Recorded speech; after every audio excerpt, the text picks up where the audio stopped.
It's showtime.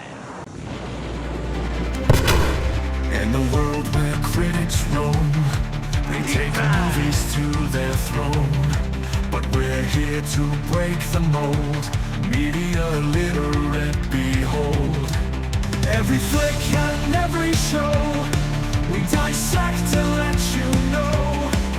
Not with grace or high IQ, but with fun and laughter too. Media literate, we're the voice. No need for wisdom, just your choice. Popcorn in hand, take the ride. We'll guide you all through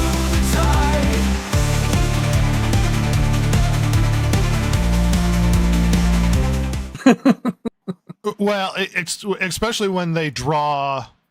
We're reviewing War of the Rohirrim, and they seem to have made a huge effort to draw comparisons to the previous work with a lot of their previews. They desperately want to remind you, hey, this is those Peter Jackson things.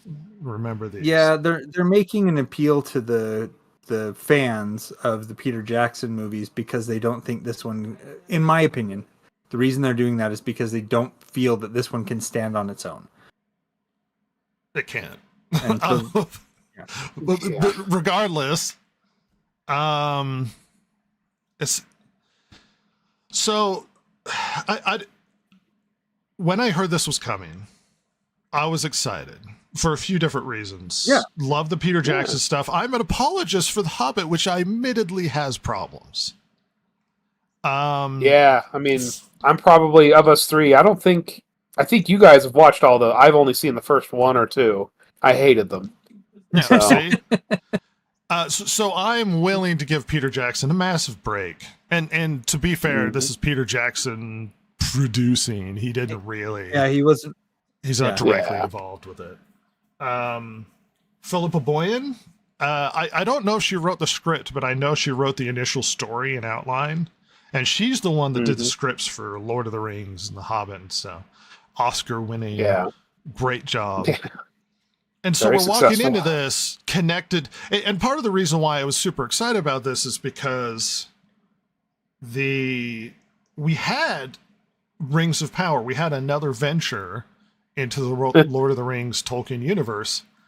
And not to color anyone's opinion of that, but it was so bad that people, me in particular, was hungry for what was the Peter Jackson films. And so I was excited to see something. Some people have a bit of bias when it comes to animated features. It's hard to sort of penetrate. My mother has that problem. It took me a while to get her to sort of expose her to animated features and treat them seriously. Well, there is a stigma that animation is only for kids. Yeah. And in the US especially. Yeah, the thing is that animation can be for kids, but it definitely comes down to the story and the subject matter. Animation is just another media, another outlet for a story, and so you can totally do adult content with animation. And I don't mean adult content in the way that the yes, you can, Jason. Well, there's some anime out there that might be for more adults than children.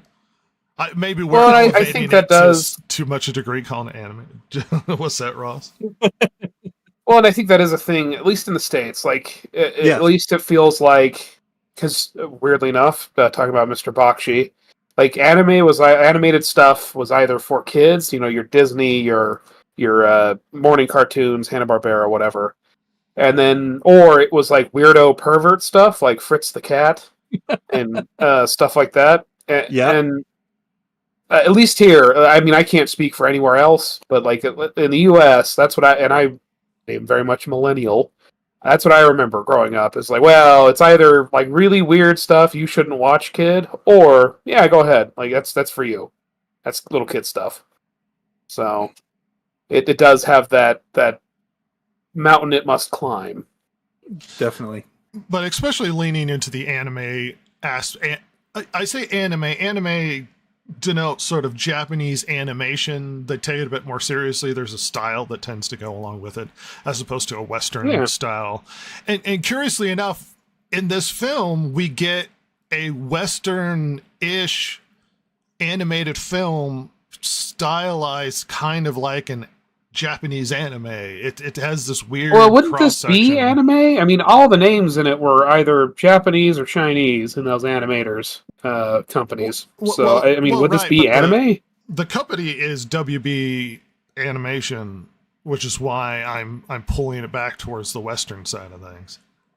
I suppose this is an odd film in that way, where WB Animation is known for Batman, like your DC Comics sort of direct to DVD or streaming films, which are good. Some of them are really good, really well done. And then you have this project where, I mean, this is very much not their typical thing. And again, all those names were very Japanese in the credits. I think this could have been their typical thing if they had chosen to do this in a more Western style, you know what I mean? But they chose to do. It's Kenji Kamiyama. And it sounds like from there. We discussed this the other day, and Rhett found out that they subcontracted this movie to what was it, like 60 other studios? Yeah, to get it done, and get it finished. Yeah, that indicates something really healthy. Yeah. The thing is that I don't know this for certain, but I'm betting that there are far more animation studios in Japan, in China, in Korea than there are here especially. In the Korea States. Animates a lot of our Western animated stuff. Like all that, The Simpsons, Family Guy, all Family that stuff. Guy is animated in Korea. Yeah. So it doesn't surprise me that there are a lot of Oriental names in the credits, especially if they're contracting out to so many different companies just to get this thing done. And once again, we're getting off my point. My point being, it mixes between a Western style and then you get it. It looks slightly Eastern with the Japanese style. Like her face looks very Japanese in animation style, and then a lot of the other characters seem like they came out of the WB animation studio, and it's this odd sort of combination of the two, which is why we get the style that we are today. I think it could have worked. Let me be upfront and say I don't think the animation style or the animation was janky. It just was. Well, there's the animation. We haven't even approached the story. There's the animation, and then there's how it looks. I don't think it looks visually that bad. I think it looks pretty good. Yeah, I enjoyed it. If you look at the ads, the stills for the show, it's like, oh wow, this looks like it's going to be really good. Then you go see it. And you're like, oh, this is really a letdown. Well, and those issues aside, but why don't we step into the film before we dance around it for 50 minutes? Go for it. So this film takes place 200 years before Lord of the Rings, and the events that everybody's familiar with. And it follows previous sort of stories involving the Kingdom of Rohan, which you see in the films with Theoden and the horse riders and all of that. And so they're my favorite part of Lord of the Rings, the Rohan aspect of it. And so I'm really excited to hear these stories. And I was always familiar with these stories. But the problem that we see once again with Rings of Power is they're trying to create a story based upon the appendices. And these appendices involve maybe 2 pages worth of information. And they're pretty straightforward. And so what they're trying to do is extrapolate a story out of those appendices and then turn it into a bigger narrative that they want to tell. But the problem is it's revolving around this main character. Once again, we're reserving talking about the lore later. But the main character doesn't really exist in the appendices. She doesn't have a name, and she's only referenced in like a paragraph. So they're turning this character, they're sort of drawing her out into a bigger story that she doesn't exist in or wasn't really involved in. And so there's a lot of creative licensing to try and push her into the story. And the problem you get with that is a lot of the story feels it's like the major events are happening and then she's kind of there, and a lot of the time it feels like she doesn't need to be.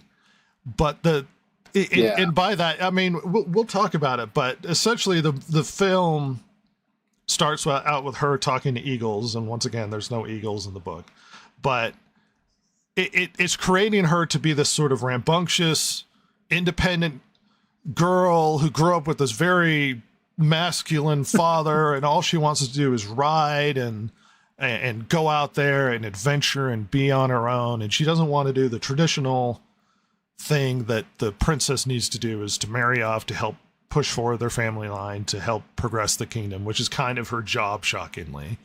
But she doesn't want anything to do with that. She wants to be an independent girl who needs no man for the story.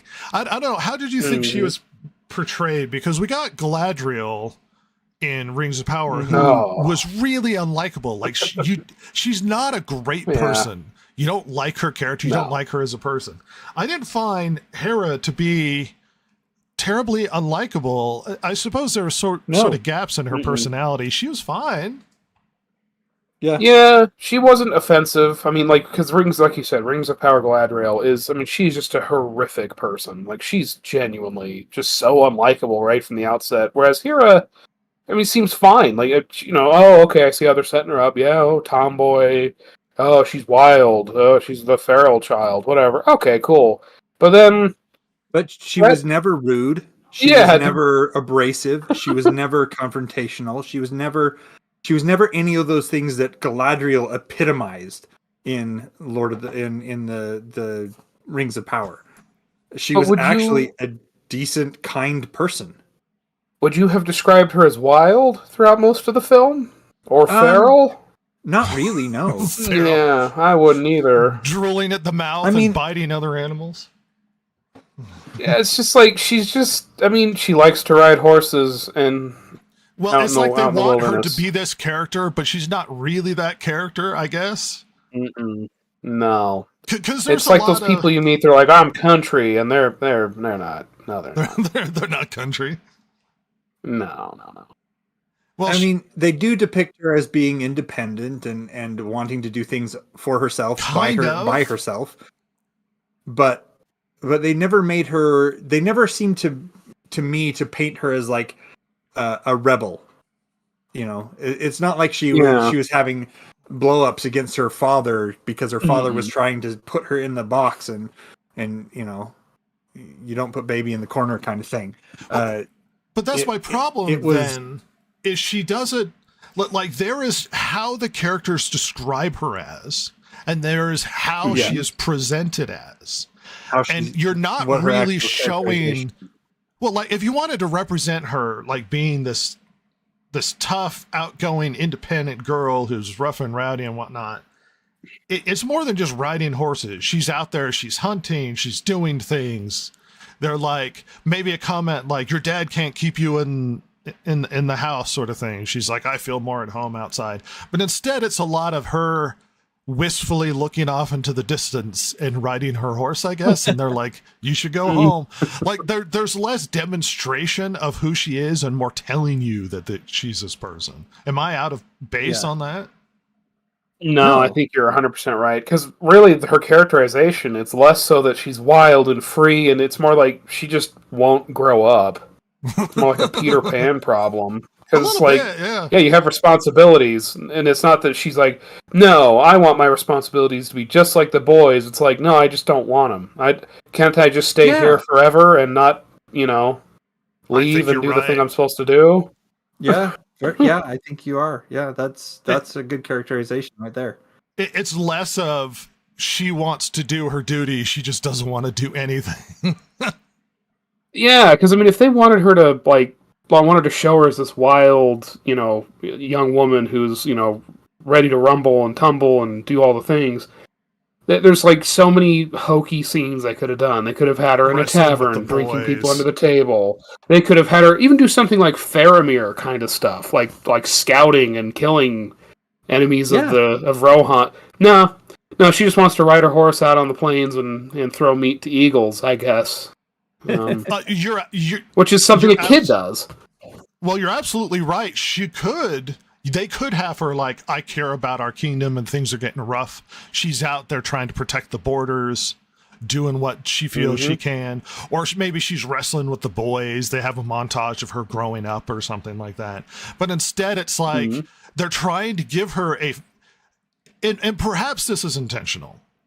Oftentimes when you make female characters more masculine, they get less attractive. And I'm not talking physically, but less attractive personality wise. They often get sort of overly masculine and the negative traits. They get abrasive and they get negative and they get unlikable.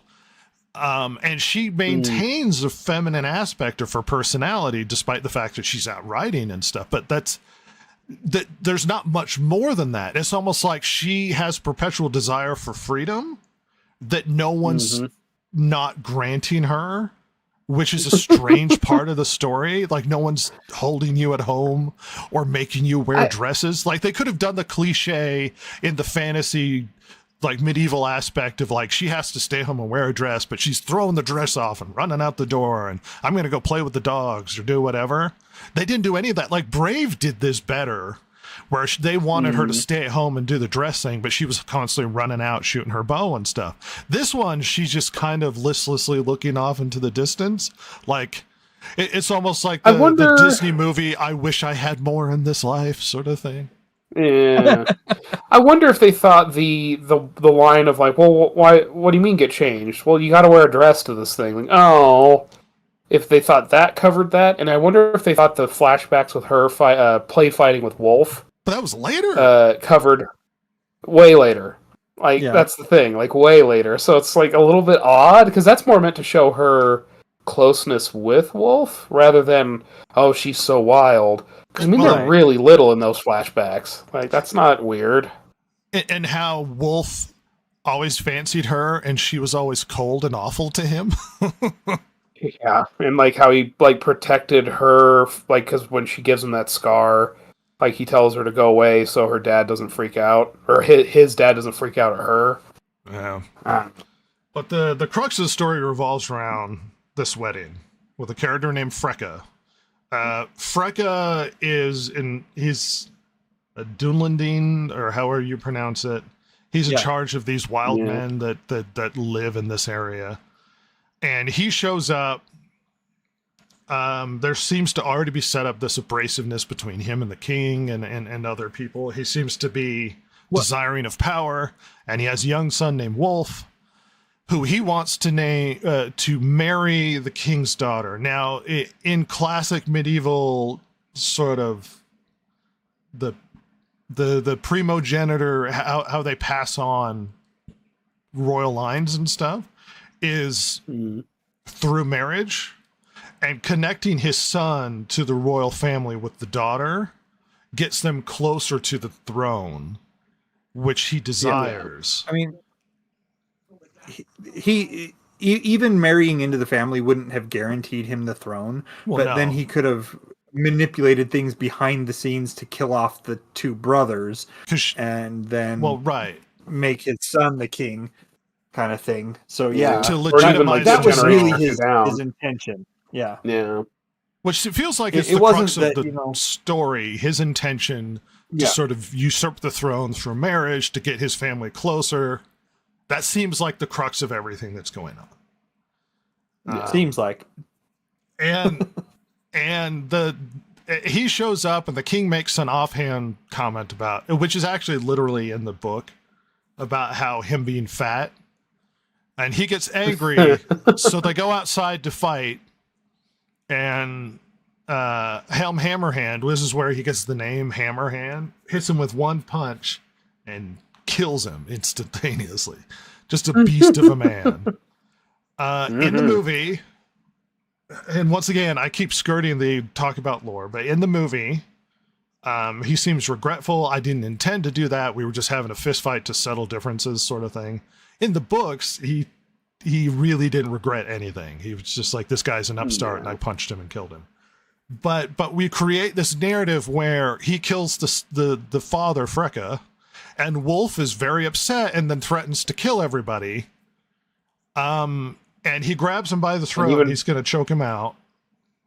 Yeah, after drawing his sword on the king. After drawing his sword on the king, and the daughter steps in and is like, "No, don't kill him." And he's like, "We've shed enough bloodshed tonight," which is going to prove a big problem because the movie basically revolves around Wolf coming back to get revenge and take out the king and the kingdom to take over.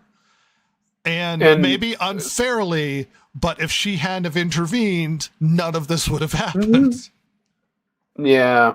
I mean, honestly, and you know, this scene had been, prior to that, like, her and Wolf were talking alone in the throne room, and like, why am I so gross to you?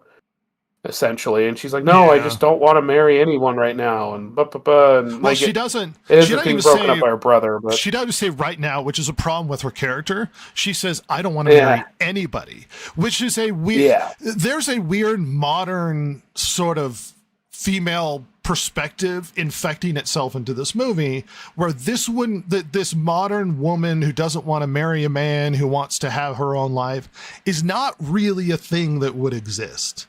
It's not a thing she would think about. It's not a thing that she would be advocate. And so it feels out of place, her attitude, and out of time. She wouldn't be like, "I don't want to marry anybody." She doesn't even say right now. She just, "I don't want to marry anybody."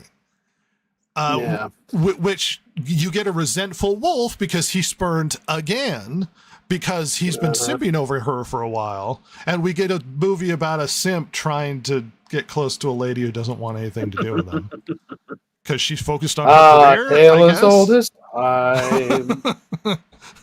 Strong as you can be. Well,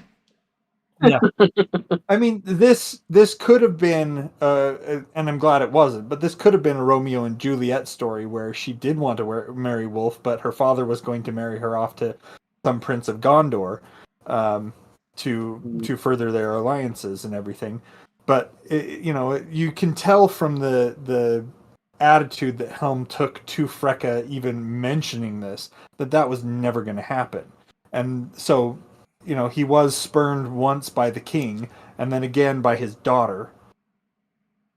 So insult to injury, and then his father gets killed right there.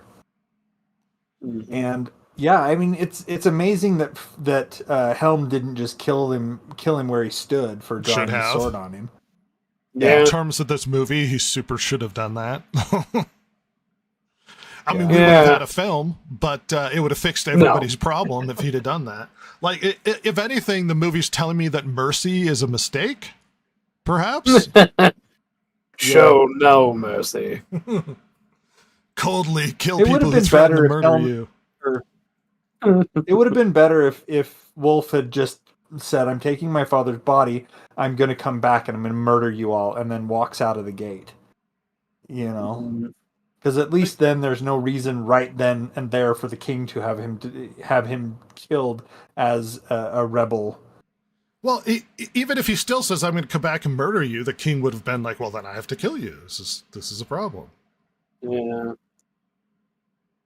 I guess they want to show him drawing a weapon on an unarmed man. Good lord, to show that he's like maybe a little bit conniving or underhanded. But like, it just it literally makes Helm look like an idiot for not. I mean, because that's like dealing with the problem at hand. That would get you killed now. Like, like I mean, wait, what? Perhaps better demonstrated is. He goes walking out with like an evil look in his eye and looks back and is like, "I'll get my revenge," but they don't hear it. Yeah, something like that. Yeah. As opposed to, "I will come back and kill everybody," and it's like, "It's okay, I'll let you go." And it's like, well, this causes problems, like long-term problems, dude. This will come. Honey, I told him he can't come back here. He can't. Don't worry about it. I said no. I banished him, duh. Duh. And the story element, this first 15 minutes, 20 minutes, follows pretty darn closely to what actually happens in the book. these events. Not perfectly, but pretty closely. Yeah. But then time passes, and Wolf is gone doing stuff, and he conspires to, I guess, work with other people, especially the Harad, which are basically in Lord of the Rings Middle East and 1,000,000 miles from here. Because we confusingly Yeah, they're get pretty far off. elephants. We get Oliphants showing up for no reason. But they start to encounter, well, it's basically the first encounter we see that some people are showing up is these Oliphant. And they run into one Oliphant, which seems, not necessarily a criticism to the film, but did it feel like the Oliphant that they see that seems infected and sickly or whatever problem it has is not very big compared to some of the other ones we see down the road? Seems smaller. Yeah, it seemed a little bit smaller. Yeah. Maybe like 20% smaller than the ones we'd see later. Because you can't quite run directly underneath that one, I don't think. Or could he? He did. He rode under it. Yeah, he did. Yeah. That's right. Oh, yeah, but he was like barely able to do that. Anyway, so it does. Like, as they animated it, yeah, it's like a little bit smaller than the others. And this was another thing that confused me. They were talking about like mutilated cattle and all that kind of stuff. They'd like go to sleep at night and they'd wake up in the morning and there would be these dead mutilated animals. And then we run into this this Oliphant and its Hardrim rider, and the rider is like dead and rotting, and the Oliphant was like had sores and stuff on it. Gone like, insane. well, what is that? What's going on here? You know, they really did drop that part of the story, like something weird was going on, and we just stopped talking about it. Yeah, never revisited it. Never I'd forgotten that. Yeah. It's like, what are we talking about here? What's going on with this? Because I thought the mutilated animals thing, dead bodies, was supposed to be like a reference to like, oh, there's also orcs, by the way, which like comes up later. But it's supposed to be all together. What with the Oliphant also getting ill, so I guess Rohan's just getting it from all sides.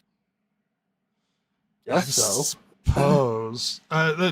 It's we really didn't weird. reference, but when they went out sort of riding, this is once again kind of her fault because she wants to go out and be a free spirit, and she drags, because of her free spiritness, she drags guards with her that she previously couldn't to protect her, and it's her cousin and some other fellas. Yeah, her anybody cousin that died there is perhaps her waiting. fault because she wants to go on a joyride. I'm just saying. She's very selfish that way, I guess. Oh, they can't defeat it. And she goes, I have an idea. And she rides over to a forest that's apparently 10 feet away. And there's immediately a giant squid monster in the water. Hey, everybody. Remember the Watcher in the lake? Well, anyway, I guess they're over here, too. Well, as far as like, we're going to end up having that problem of we're going to compare it to other things. But in the Lord of the Rings movies, there's a reference. Like, if this existed, there would be more knowledge that there were these things out there, but it's implied the Watcher in the lake in the movies was like one of a kind, or we had never seen this before.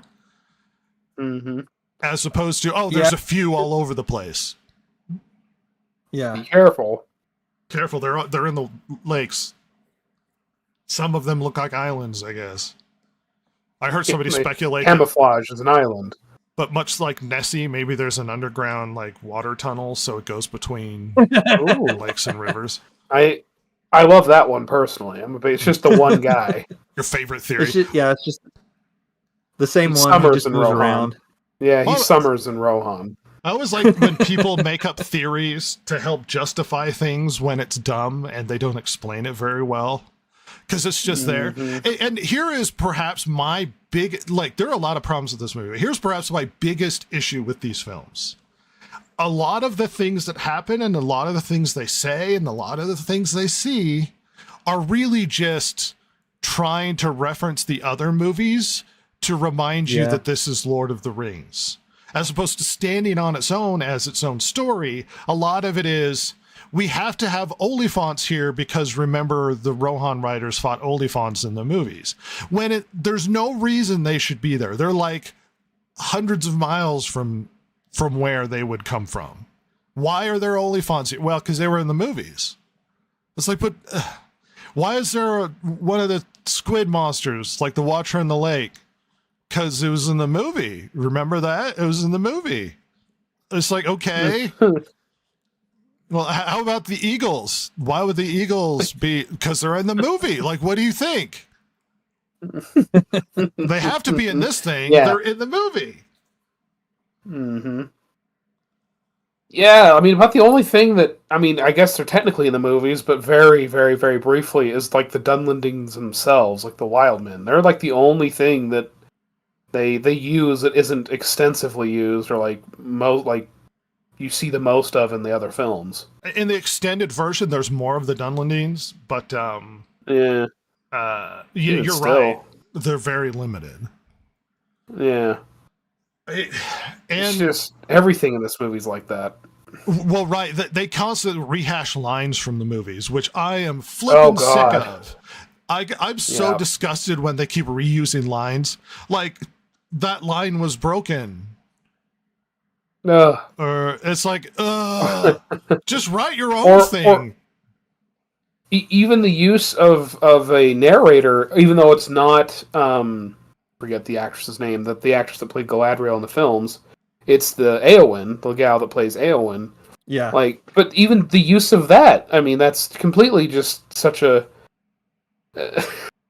like they just it's can't like let it go. We can't do a Lord of the Rings movie without voiceover. No. Well, yeah, but there's more voiceover, like story-wise. There's a narrative element that doesn't exist in the films, and there is a occasional interruption of a voiceover to kind of give you context that didn't feel necessary, that you couldn't do on screen. Right. It's just strange. It is a storytelling element that they use a few times in the film, and part of you is like, why are we doing that? Regardless, she leaves it to this Watcher, and the squid monster eats the Oliphant in a hilarious, weird fashion where it swallows it whole. And I can hear Jason laughing next to me. I could hear Jason laughing next to me during the film, which ruined it for other people who were engrossed in the awkward animated moment of the Oliphant being swallowed by the Watcher. It was so funny. It was so funny. It cracked me up. It was terrible. It is very stupid looking. Why wouldn't you depict it where it's like it pulls it in and then it's munching on it, or it drags it under the water, as Ross suggested the other day, or something that would have been cheaper and easier to animate and would make more logical sense, as opposed to it just opens wide and pulls it in. A whole giant elephant. Just swallows it, bones and all. The indigestion this thing must have is crazy. And it was such a weird scene. Like, the whole scene, it's like, remember Oliphant and Watcher? What if they fought? And it's like, this is weird. Like, why is this in a Lord of the Rings movie? And the whole thing was like... Do you think this is the case of, like... Oh, go ahead. No, you're fine. Do you think this is a case of like a producer or some animated director, like getting really his head stuck on that idea and thinking it's really cool, kind of like the spider idea for the unmade Superman film? Maybe. The deadliest. No, we got to have him eat it whole. The deadliest creature in the animal kingdom, the Watcher in the water. The Watcher in the water. You know how it is. You know, a giant spider. I don't know about either of you two, but I never got the feeling that the Watcher in the water was something that was that, like... I mean, sure, it was big, but I didn't get the feeling that it was, like, enormous. You know what I mean? Whereas the Oliphants, at least the way that they showed them in the movies, they were towering. Even this movie. I mean... The ones in the Peter Jackson trilogy, those ones were, I mean, they were. Rhett already touched on this, that they were even bigger than this one that we saw in the cartoon. Yeah. And so I don't know. I just don't get the feeling that the Watchers were I mean, able to take down the Middle Earth equivalent of an elephant. Not big enough to do let that. alone But swallow it whole. This Oliphant, I think, made smaller so that the Watcher could eat it. Yeah. It's very silly. In the movie, it's pretty big. I don't remember it being big enough to swallow an elephant whole, let alone a large mega elephant. Right. Like the Watcher, like narratively, serves a purpose in Lord of the Rings because it gives you this idea of there are horrors in this world, unpredictable, that can be lurking anywhere, and there's always a danger to anything you're going about. There's always something creepy and terrible lurking in almost in a Cthulhu-like aspect, not because of the tentacles, but because of the unseen horrors that are always kind of present. It's hiding behind the veneer of civility in the world, kind of thing. Just under the surface of the water, unseen, always lurking and waiting for an opportunity, and you got to be wary.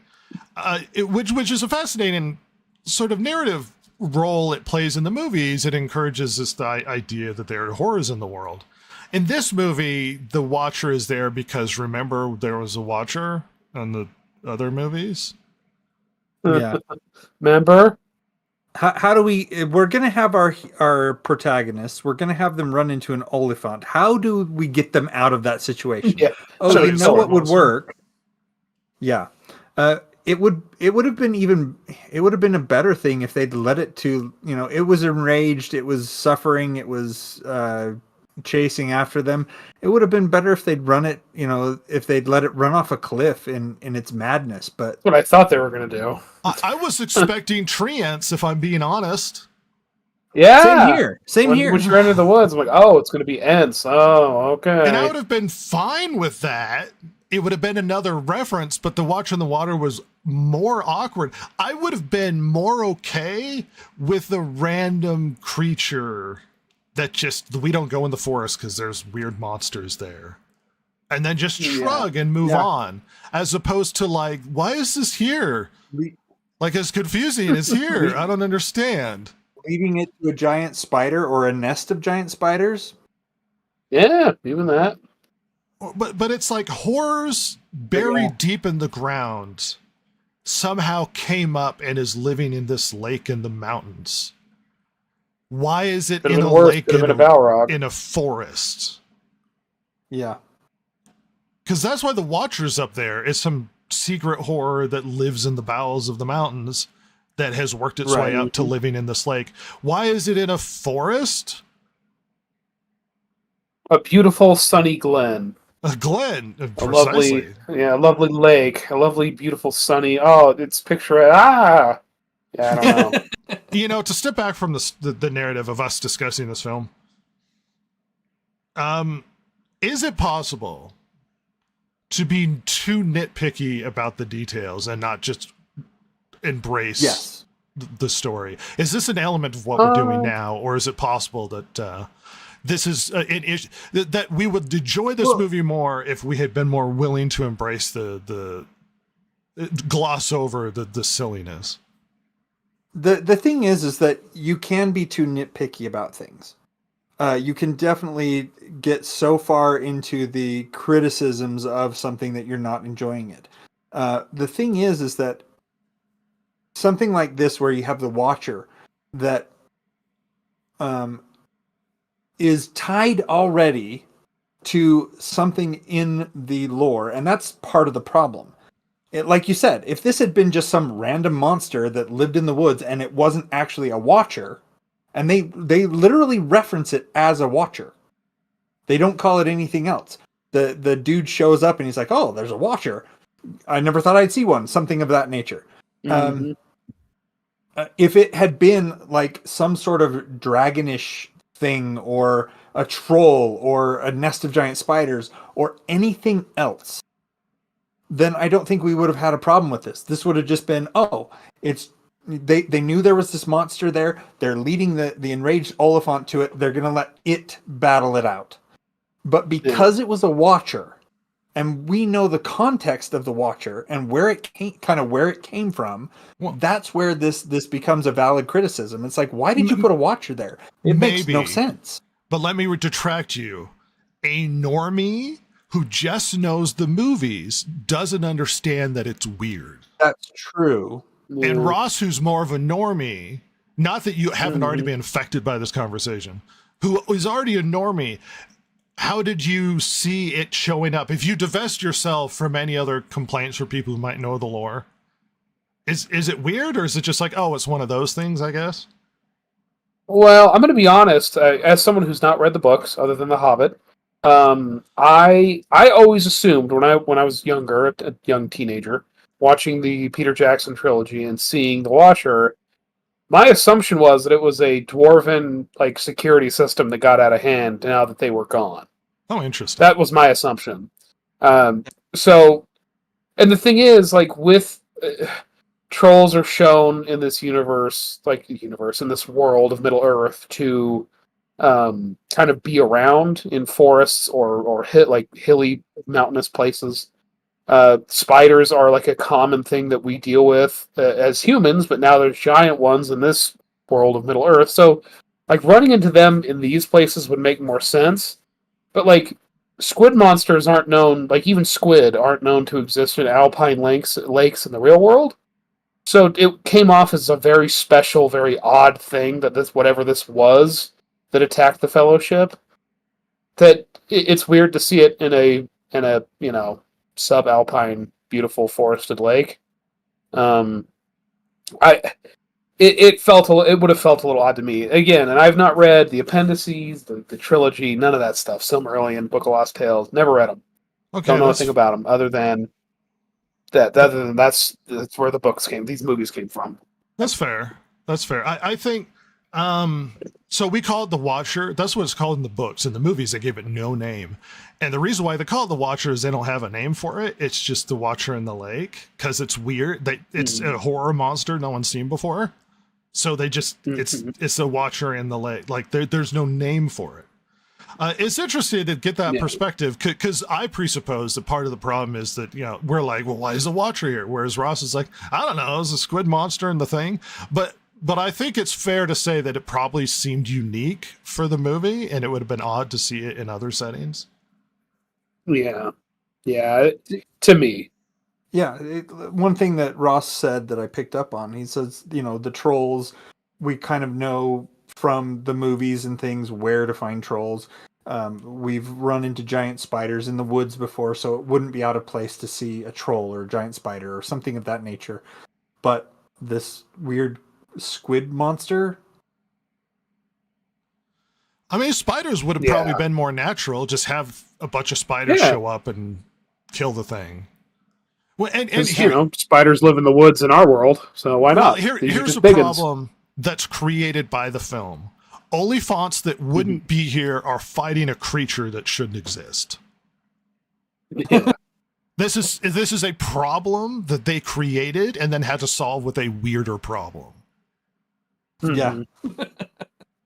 And I don't know why they didn't just show her getting it off of a cliff, because then that would have shown how good of a writer she is. What still would have shown she's clever. Here's something that would have worked easier and narratively, because the whole impetus of this scene is to get her out there and then separated so she can get kidnapped. So they get attacked by wargs and they grab her. It seems shorter, would take less time and effort and probably money, and you would accomplish the same thing.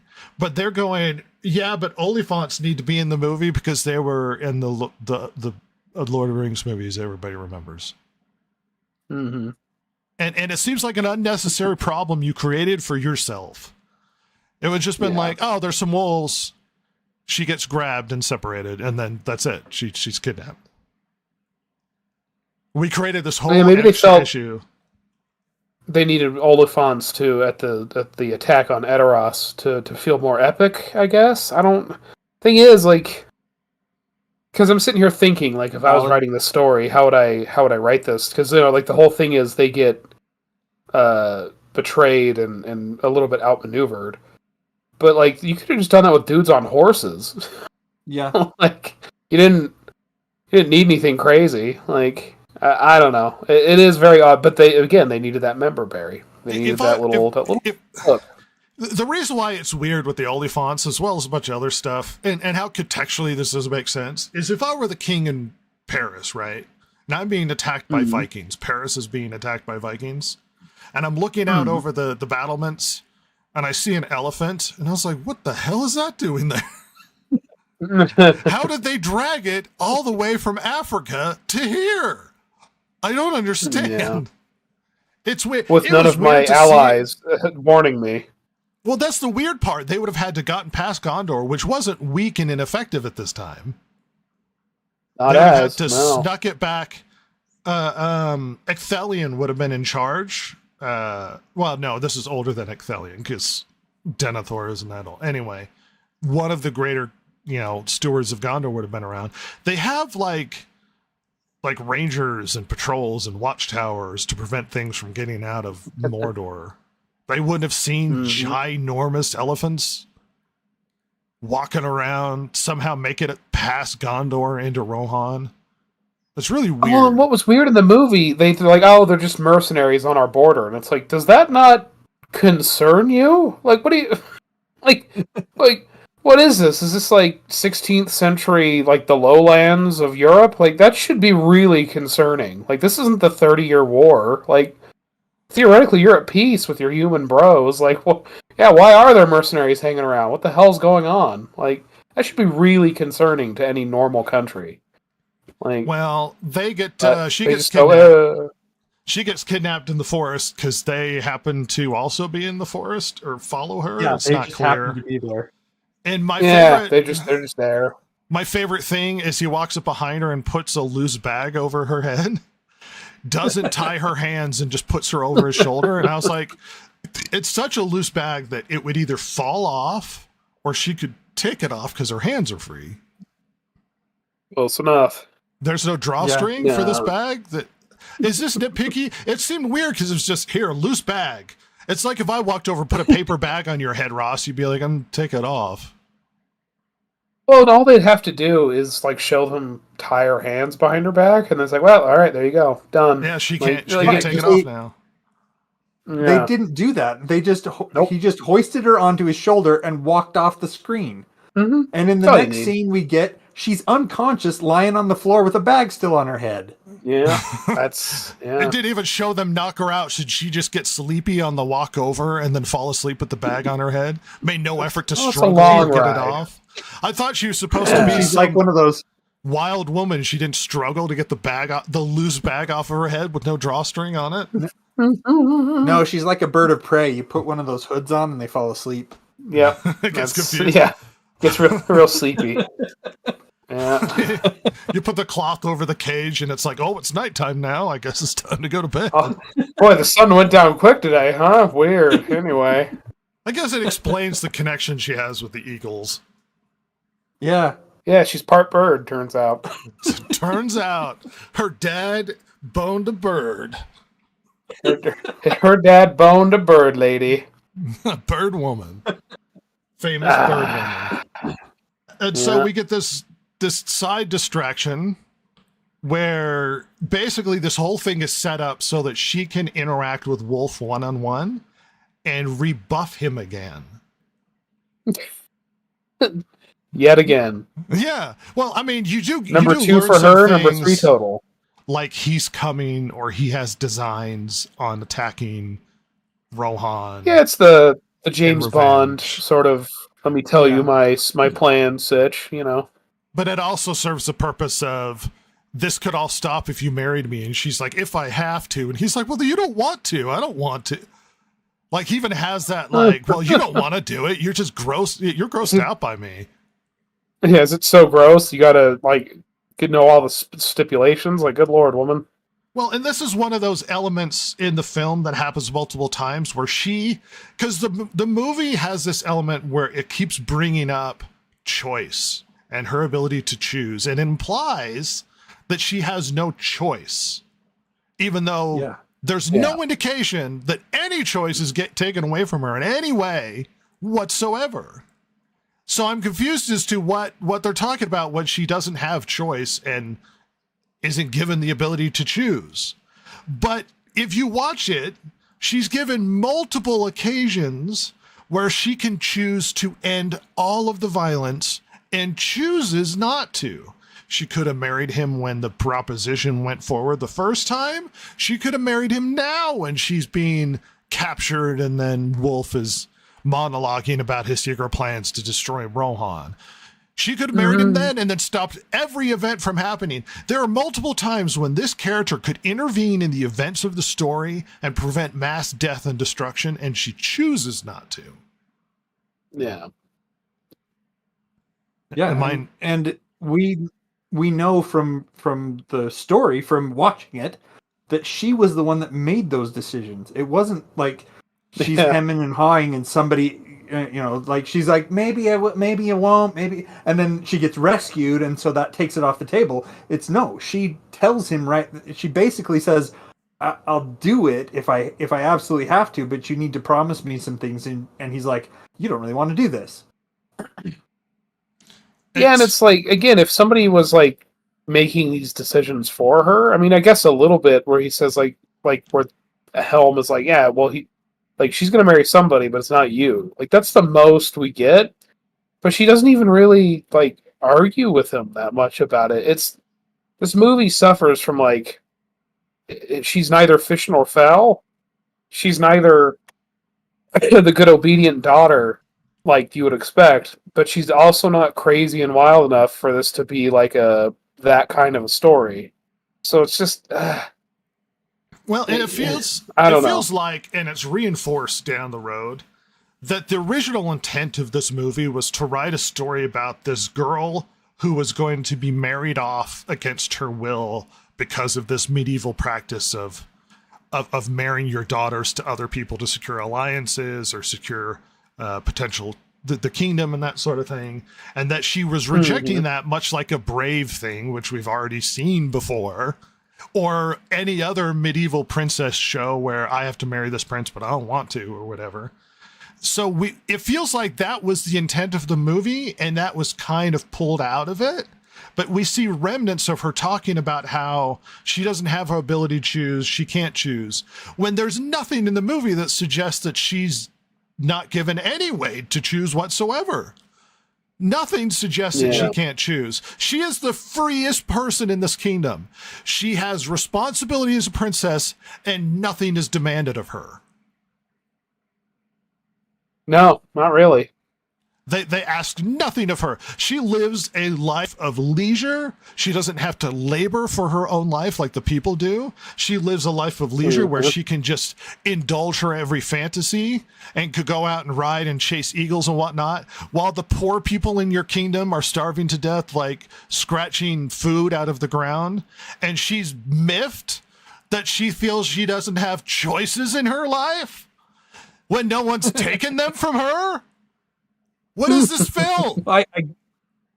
I guess if she wanted to, she could, go scrabble in the dirt with the peasants, but she chose not to. She doesn't want to. She just wants to ride her horse and not have to worry about anything, goddammit. That's what I mean. It's like Peter Pan. Like she just doesn't want to grow up. Yeah, very much so. Which they should have just taken the story that way.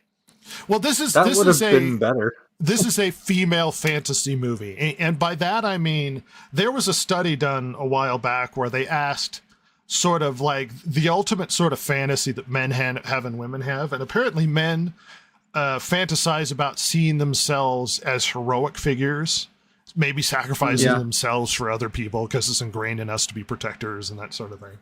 And women fantasize about like ultimate freedom, being able to do what you want and go wherever you want and that sort of thing. And it's like she exemplifies that attitude that's ingrained in women of wanting sort of an ultimate freedom. The problem is no one's taken your freedom in this film. Yeah, no. No one's taken anything from you. It's almost like everyone's quite supportive of her. Yes, it's almost like she has this element of the Peter Pan incel who lives at home with dad and has no responsibility and goes out and parties and does whatever she wants to. And then when anybody asks any responsibility from her, she goes, Oh.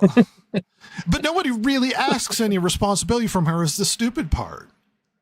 No. No one demands anything from, there's no expectations from her. If you could read into this film an element of our princess is kind of an idiot and we don't ask her to do things because she won't get anything done.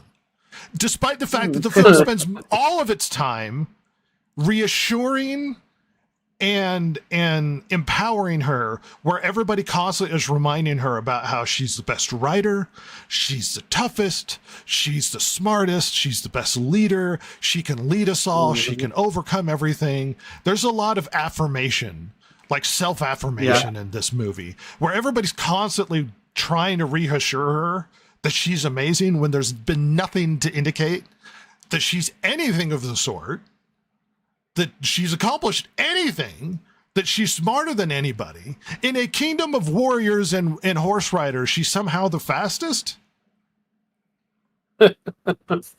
Apparently mostly because of her horse. Apparently so. As we find out later. Well, Yeah. I mean, she is smaller.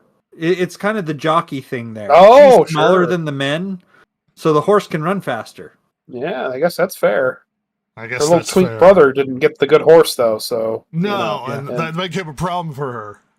yeah, that's a big problem for him, boy, I'll tell you. Yeah, but so he's bound up in Orthanc, where Saruman is in the movies, and they're having conversations, and she rejects the incel, because this is basically a movie about an incel and a girl who rejects him. And he's real miffed about that. And then the nephew who is protecting her, and her handmaiden who's tougher and more awesome than she is. Seriously. Yeah, seriously. They show up and they cause a distraction, and they rescue her and get her free. And perhaps an element that's actually really well done in this movie. They, as much as they give her and I'm going to use this colloquially, the girl boss element where she's just amazing at everything, she also wasn't physically overpowering everybody. So they didn't set her up as like a tiny woman punching out giant men. Like normal guys could restrict her and pull her down. She required rescuing. And I wonder if they were trying to be fair, their representation of her as a woman who's maybe smaller than other people. But I also wonder whether or not this element, so the narrator in describing this film is trying to explain that this is a story about somebody who history has forgotten. And if you make her too girl boss where she overcomes everybody, then it would be like, well, why did history forget this beast of a woman who is overcoming every obstacle? Why hasn't history told a story where she was kidnapped and then freed herself? Because other people freed her, I guess, and rescued her. Of course, this would have been a story worth telling, which makes this more confusing, because why is she the center of events that happen, but no one remembers who she is? It's really dumb. Yeah. But she didn't free herself. She was kidnapped like a princess, and then she was freed by other people. And she gets rescued, and her dad gets really butthurt about it, and throws out the nephew who rescued her, and is really upset and banishes him. Failed initially to protect her, by God. So that means... And they won't listen to either her or him about what they know of Wolf's plan. Confusingly. Because like I even get being mad at the nephew. Yeah, but like you don't want any intel? Okay. Shut up about it. It's very strange. It'll be too easy if you tell me. Puts his fingers in his ears. La la la la. Don't tell me. Excuse me. Who here killed a guy with one punch? Anybody? Oh wait, it's me. Right. So maybe you should all shut up and we're gonna do what I want to do. Don't ruin the plot, bro. God. Don't ruin the plot, bro. Anything to add where we at so far? Because essentially it's like now Wolf is coming, and he's like, don't worry about it. We're going to show up anyway in a fight. So there's this expectation of a fight.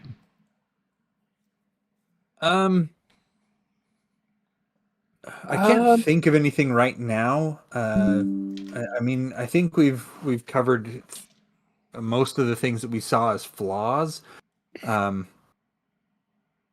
I can't say that at least up until this point. Let me rephrase that. Up until this point, let me just say that the plot, the bones of the plot, are fairly good. Yeah, they're fine. Yeah, it's just so much the other stuff that the fluff that's around it, the characterization of some of the people, some of the plot details, where it's just like, what, huh? What are you trying to do here? What are you talking about? But I mean, the basics is they have the king's daughter, the king and the daughter. A rival lord comes in, demands that concessions be made to him so that his son can marry the princess. The king then kills his rival, and the son vows revenge. That's not necessarily a bad plot. But what we get is all the other crap that's around it that's like dragging everything down and obscuring what should be a fairly straightforward story here. Well, and the bare bones. But again, that's what's as I assume. Isn't that what's just in the appendices or whatever? Like that's pretty much bare bones. Yeah. So I mean, of course that would work. That's Tolkien wrote it. Actually, a tale as old as time. Yeah. So. Well, and I wonder if we had this whole side thing where she goes out riding and they run into the Oliphant and then gets captured and whatnot. Because as the major events of the plot unfold, where they have a war and this big battle and they flee to Helm's Deep and the fight around Edoras and whatnot, she becomes very irrelevant and not really the main focus of the story. So if you don't give her this kidnapping element, she almost has nothing to do. I was thinking that if you were to remove her completely from the plot, from the story, like she just wasn't there, we could still have pretty much the same story. Well, we do, because that's what happened in the actual story. She has no bearing on anything that happens in the movie, or the story plays out exactly the way it does. I was going to say, I mean, I guess the one thing that would change is there'd be less civilians and maybe less Edoras city guards at Helm's Deep. That might be the one change. Yeah, because she maybe they try and go to Dwaro Dwell for where? No, wait, where is it they go to? I'm thinking of Moria. Dunharrow. Dunharrow. Maybe they go to Dunharrow and get picked off instead of going to Helm's Deep first. Like but like the soldiers, like Helm and his boys, he just tells them to go to Helm's Deep, like that, and that's like after they realize they're outflanked and betrayed. So yeah, they try and make her more important by being like, and it works if she wasn't supposed to be the main character, where she's gathering the people of Edoras to whisk them away and out of there safely before Wolf's men breach the gates or whatever. But that would work a lot better if she was just a side character. But where she's supposed to be the main character, you're like, okay, I mean, that's fine, but I don't know. It's very strange how they've used her at this from this point until the very, very end of the movie, as we'll go through it. Like, that's probably the biggest thing she does for another 40 minutes is get people out of Edoras. Like, that's it. Yeah. I mean, civilians. I remarked on this to Rhett after we'd gotten done seeing the movie, that her maid / bodyguard was more girl boss than she was. Yeah, she's beating everybody up, and because they allude to this element of the shield maidens, and they talk about them in this like hushed thing of like, oh, these women who take up their weapons, and it's implied that her handmaid was one of those later on in the film. Mm-hmm. Yeah. And so she's ordering people around. She's telling people what to do, whereas we don't really get that from her. And she's supposed to be the leader. She's known battle. She knows how to handle things. She knows what to do. Hera has not done any of that. Yeah. And I say girl boss, but it really didn't feel it. Again, it was interesting in that even though she was ordering people around, and things like that, she didn't feel abrasive. She actually felt okay in that role. Well, which is a weird part of her quote unquote girl boss issue is she doesn't demonstrate herself like a girl boss in the both negative and positive way. She's not like overly bearing, and she doesn't muscle everything over, and she's not like the most female man you've ever seen. But also, she's not a girl boss in the way where there's a degree of leadership and competence. Like none of that even exists. Yeah, I mean, we'll get into this as we go further throughout the plot, but like she ends up being the leader because every other man except her brothers and Helm are not even idiots. They're just like hopeless, like in almost every sense of the word. Like it's just so strange. Like especially when we get to Helm's Deep. Well, the Hornburg, I should say. Like, it's just, like, she's just leader because. Even though there's, like, people who are much more experienced than her at this. But they're all woeful because they are. And like, it's just so weird. But anyway, we'll get into that further. But you could have had a more overcoming adversity element, an interesting aspect to this character. If you had a lot of people doubting her, it's like, she doesn't know what she's doing. She's just some princess. The only reason why she's here or in charge is because of her lineage, and then she steps up to doing more or helping keep everybody together, but you don't even really get that. It's just she's in charge, I guess.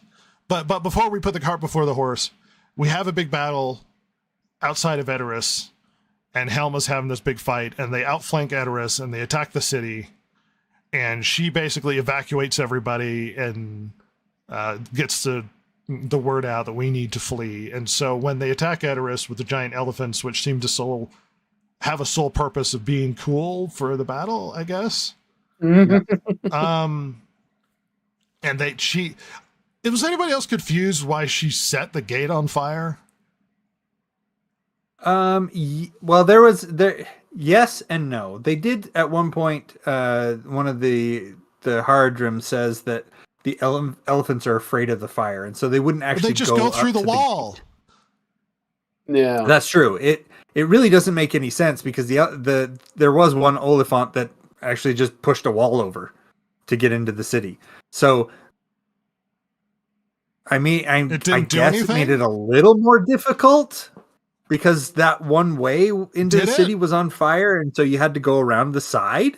That would have made more sense without the elephants because, like, humans are going to have a hard time climbing that wall or knocking it over, and so a gate on fire means you can't just walk through it until it's mostly burned down, which would have bought you time.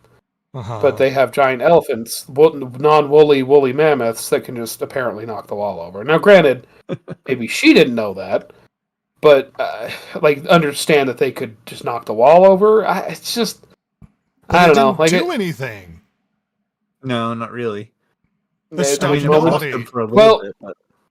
distracted the elephant long enough for it to rear up and open its mouth, and then she shot a ballista in its face.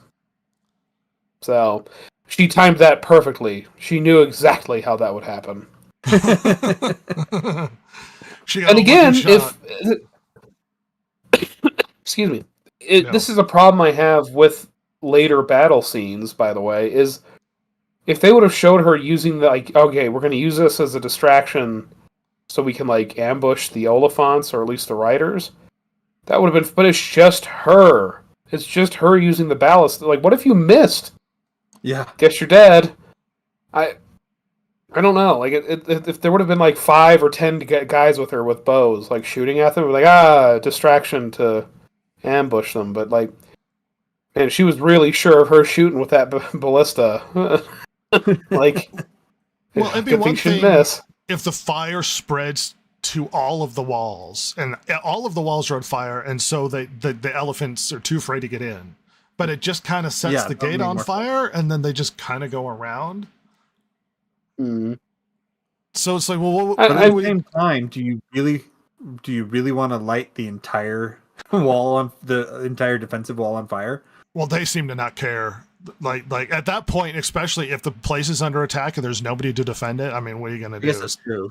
She seemed willing to burn the They knew entire how. town down. I guess it was meant to just be to buy time, I guess, but It just didn't really buy time. Is my problem. mm-hmm. No, not really. So what Well, a again, waste she of time. killed an Oliphant by doing it. Yes, she shot it with the ballistay. She is amazing. Everybody reaffirm her in Until she runs into therapy. Lord Dracula later. Did you notice that when she runs it? By the way, that was another plot point that didn't go very far. Was the betrayer, like the traitor Lord Thorn, I believe was his name? Yeah, Thorn. And then he confronts her in the stables, and he literally looks like something out of Castlevania. I mean, it was like it was crazy to me, and I hate that anime. And I was like, I'm like, Alucard, Dracula, what's happening? And again, that plot point kind of goes nowhere, but whatever. I mean, I guess she kills him, so. But then, like, what happened to all of his people? They just go, oh well. Anyway. It's almost like that flaw in Kung Fu where it's like I have to face off against the main guy, but he's got hundreds of people. So for some reason, it works out that they're all doing a lot of exaggerated movements in the background, so it looks like I'm fighting 100 people when I'm really just fighting the one guy. The guys are just swinging their arms around. Just wildly, yeah, to make it like there's just action happening. Whoa, like that. You know? How often do the important people find themselves in a sea of battle? Well, I guess now. Not in real life. Briefly, in these things, well, you know, they do pretty good. Turns out everyone's idiots. Well, the oldest son shows up and kills an Oliphant with his axe and just beasts it down because Helm's kids are just monsters of men. Yeah. And then he gets shot in the neck by Wolf, and she's all horrified. She's like, "No, how could this happen?" I guess still reserving a big conversation about the comparative to the lore, but that's not how it happens in the book. He dies protecting the gate. Surprising. He doesn't die killing an Oliphant because they're not talked about in the book. But he dies protecting the gate. Not shot in the arrow after killing a massive elephant. Yeah. So they evacuate and they flee to Helm's Deep. And on the ride out, her younger brother has an old horse that he likes, and that's why he keeps it. And it's too slow, and that's why he gets captured, one of the only sons left of Rohan. Nobody thought, as a guard, here, Lord, take my horse. Or kept an eye on one of the most important people in your kingdom. They just let him lag behind. So especially now that the other son's dead. Right. So we could have this element where he gets captured. Which is also weird. Like, I thought they were going to roll up with his body or his head and, like, throw it at them. Too. Instead, he's just alive on the back of their horse. Like, with the last time we saw him, when they were all fleeing to Helm's Deep, he drew back his bow, like an arrow in his bow was going to... So, did he or did he not? Like, just kill him. At least he should have killed one of his pursuers. And maybe he did, because only two dudes roll up on horseback. Only two dudes Wolf roll up, and... but the others that were in the group chasing him, they show up later in the movie. Oh, yeah, see, then it's so stupid. Did they change their mind after they animated that scene and go, wait, no, it's better if he shows up alive? Like, what? Just have them throw the head at the gate. A drama moment where everybody sees him get his throat slit, I guess. Except us. Maybe. In interest of lore here, that's not actually how the second son died either. Apparently, he went out to forage with a group of men and they were never seen again. Yeah. Because they were desperate for food. Because of they Other were thing starving. we'll get into. Because of the siege. Yeah. But here we are. They have fled to Helm's Deep, much like they had in the movie. And I find myself thinking, perhaps this is a discussion should probably be reserved for the final end of it, but I'm going to bring it up now. it feels like we saw this movie with the Two Towers already. Mm-hmm. And then I find myself being like, well, what was the point of retelling a movie that we already saw? Like, even in the same location, in the same desperate struggle, because we're starving and we don't have enough supplies. In a place where is their last line of defense, don't you think it should be well supplied? Because apparently in this movie and in Lord of the Rings, they don't seem to be able to supply it sufficiently that anybody can live there or hold out a siege, which is the point of this keep or whatever. Yep. But it feels like we're and again, rehashing a film. Go ahead, Ross. At least in Lord of the Rings, you could maybe just say, well, it's probably Griemer, like Wormtongue, like maybe siphoned off the funds that were supposed to go to upkeep Helm's Deep or whatever. But like in this one, it's like, so this is supposed to be like kind of a high point for Rohan, like up until this point, like. Okay, well, that's a whoopsie. Didn't quite get to that line in the budget, huh? Oh, well. It felt pointless, but like we're redoing. And on top of that, it feels, I mean, not to get ahead in the story at all, but like a little bit, it feels very, because in Two Towers, it feels very fast. Like they get there, like, there's not, like, we can't hold out, even if they don't breach the walls, how long can we hold out? Because there's not a lot here. But it fit, like, the whole siege felt quite quick. Whereas in this, they're trying to portray it as, like, legitimately, it's the whole winter. Yeah. That's fine. They don't, I mean, again, not to jump ahead, but, like, they don't show anybody starve to death in the walls. Like, when we see a horse again come out of that Helm's Deep, it's beautiful and muscular and not been eaten. Like, what's the... Like, they couldn't draw higher cheekbones on any of these people to show that they're not eating well? Like, nothing? Like, oh my god. Was anybody so else not only confused, not to interrupt your point, but was anybody else confused with all of the freezing people sitting in the streets? I was like, there's a lot of space inside. Does everybody have to sit outside in the winter?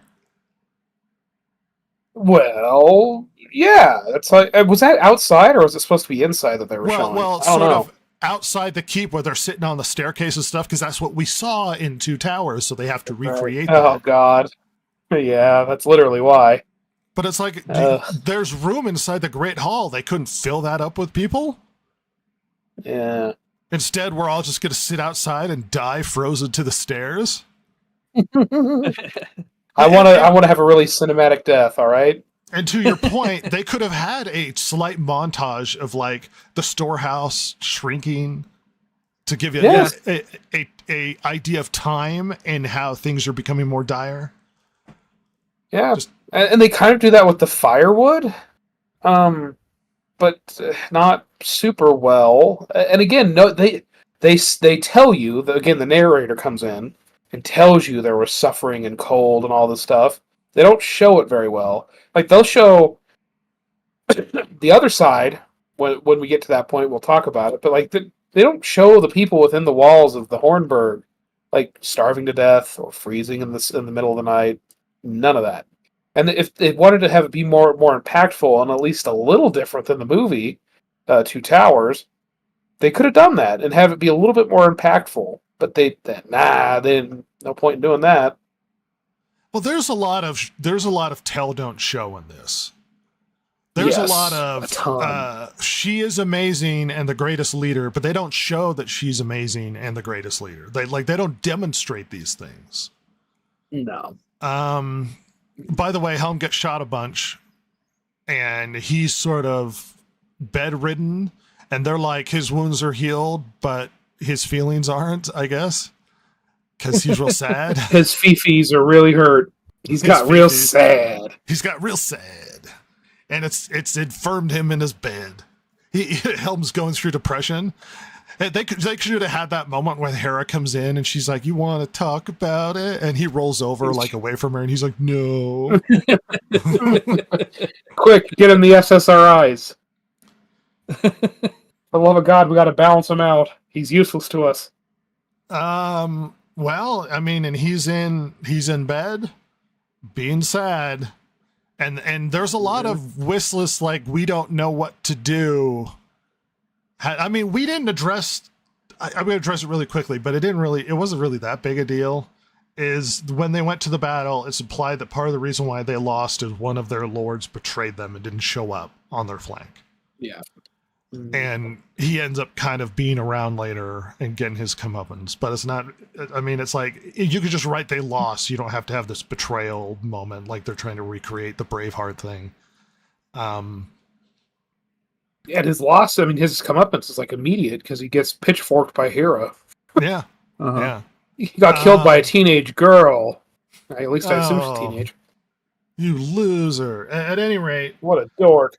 Helm is really sad, and then he disappears like a ghost. And then there are rumors that there's a ghost out there wreaking havoc on the army and getting his revenge. This does happen in the lore, and perhaps this is one of the most interesting parts of why this story matters at all. Is it's really at its core a story about maybe a king that had some hubris, but is desperately trying to save his people, and his rage where he goes out at night and just with his bare hands is just murdering people relentlessly, like this vengeful like ghost in the night, which is a really cool thing, which sort of supplants the idea of why in the hell are we talking about Hera? Like, what, isn't he the main character of this story? Isn't he more important than anything else that's going on? Why do we care what's happening to her? She has no bearing on anything that's happening. She's not central to the events that unfold. She even has the power to intervene and prevent some of the catastrophes that happen, and chooses not to. She is not central to anything that really happens. They kind of force her into elements, and there's huge chunks of the story where I'm watching it and I forget that she's really the main character, because she's not really the main character of these events. No. Never supposed to be. And her father's presented like this amazing, it's like Conan the Barbarian. He's just this seriously super cool, masculine, badass dude who's out there just throttling people with his bare hands, with his own rage about the events that have happened. And he's going to get his revenge, and he's going to terrorize the army that's up against him at Helm's Deep, and he's going to get, his comeuppance on everybody. And that's an amazing story that should have been what this movie was about, but it wasn't. It's about the strong, independent woman that doesn't need no man.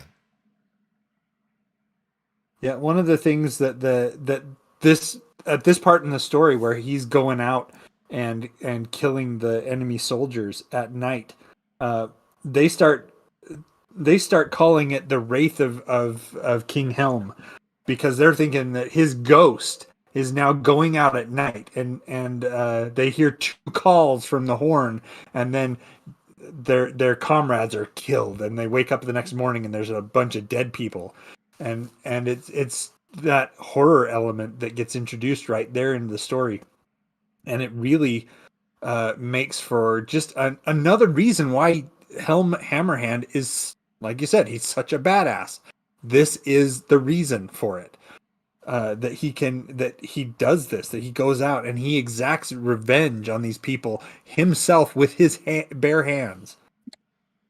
Well, and he gets one of the coolest deaths in fantasy, where he dies defending the keep door to the point where no one was able to get past him, and he dies standing frozen there, knee unbent, holding his hammer in the sky, which me and Jason were like, where did he get the hammer? Like, where did the hammer come from? Yeah, because but in the story that we see, he's barehanded. So did somebody throw him his hammer but couldn't still open the gate? Did him dirt nasty, boy. They spent all their animation budget on a squid monster swallowing an elephant awkwardly. Hey, what were the Dunlendings doing during this time? What were they doing sitting out there in front of Helm's Deep, or I guess the Hornburg?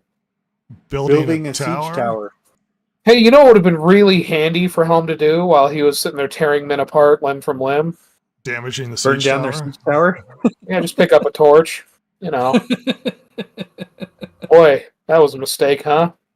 I have a lot of problems with that siege tower. Let me tell you. Boy, they could have like even when he was running away, like oh my god. Well, I mean, I'm getting a little ahead, but well, and to address perhaps his death is because he's amazing. His daughter needs to go out there, so she's a part of it. So she goes out there and finds him. Well, she goes out there and becomes a victim to running into orcs that she can't overcome and a troll. Where Helm comes out of nowhere and has a fist fight with a troll. I love Helm, but that's a little much for Lord of the Rings. It's a little fantasy for me, if I'm going to be honest. I loved it. I wanted more of that. Right. No, that's fine. I mean, it is stupid, but I mean, at least it's interesting. It was a cool scene, I have to admit, but I'm with Rhett on the whole. You don't go into a boxing match with a troll. He's like blocking his blows and stuff. Hey, what were those orcs doing? They were looking for rings. What does Mordor want with rings? I wonder why. It's really weird. Yet another element of the story that didn't need to be there. Nope. Well, and I don't recall this being a part of the book. Jason, correct me if I'm wrong. But the fact that he goes out and can't go back in, because when they do that in this movie, it creates this artificial scenario where he has to save his daughter by getting her back in and then die at the gate, when that doesn't seem necessary if he could just open the door from the other side. Well, the passageway that they were taking to get in and out, it collapsed at the front when in the fight with the troll, and that's why they couldn't get back in that way. They actually talk about clearing it later so that everybody can get out of the Hornburg while she's running the distraction. But like even his epic death seems to have to revolve around the daughter because she gets in a bad situation and he has to save her and then die at the gate. It's not like him heroically defending the keep. It's she did something stupid and now we're stuck outside. So I'm going to die because we didn't take an extra 5 minutes to get the door slightly more open so I could, or they didn't drop a rope, or they didn't send more men to help support him. Or they didn't shoot arrows or have archers shoot from the yeah, literally. Where are the archers? Like, what are we doing? Yeah, they didn't create. That was one of the things. Go ahead. That was one of my things. The whole story. Apparently, there's only like one or two bowmen in the entire army of Rohan. Apparently, only the Dunlendings could have arrows. Yeah, there's like 5 archers that we see in this movie, at least at the Hornburg. Well, 5 of them. It's like, and really? I was like, did we forget that there's a side exit that he could jump to? In the movie, because this is connected to the movie. Oh, it's true. Yeah, the one that just throw him a rope and have him swing over like Tarzan or something, or Indiana Jones or something. Yeah, This scene where he gets his daughter back inside the keep and then stands at the gate because they can't, it's the weather. The weather made it so that they couldn't open the gate as far as they needed to, that kind of stuff. This is the part where he tells his daughter that he's like, I'm so proud of you. If you wanted to, you could rule the world. And I'm sitting there going, no, she couldn't. Up until this point, she has yet to show me that she has any leadership skills whatsoever. She has a capacity to rule 5 people. Yeah, it's like no. I'm pretty sure that any situation where she is the one in charge is going to go down in flames because I doubt her leadership abilities, if she has any, because she has not showcased them yet. Well, and it's another one of those elements of reaffirmation for her character, kind of constantly reassuring everybody how amazing she is and how she could be in charge and all of those things. And the big issue with that another big issue with that conversation is he goes, I should have listened to you. And afterwards, I was talking to Jason, like, what did she say that he should have listened that would have changed these course of events? Did she give advice, or like, Ross, am I insane? What should have he listened to her about?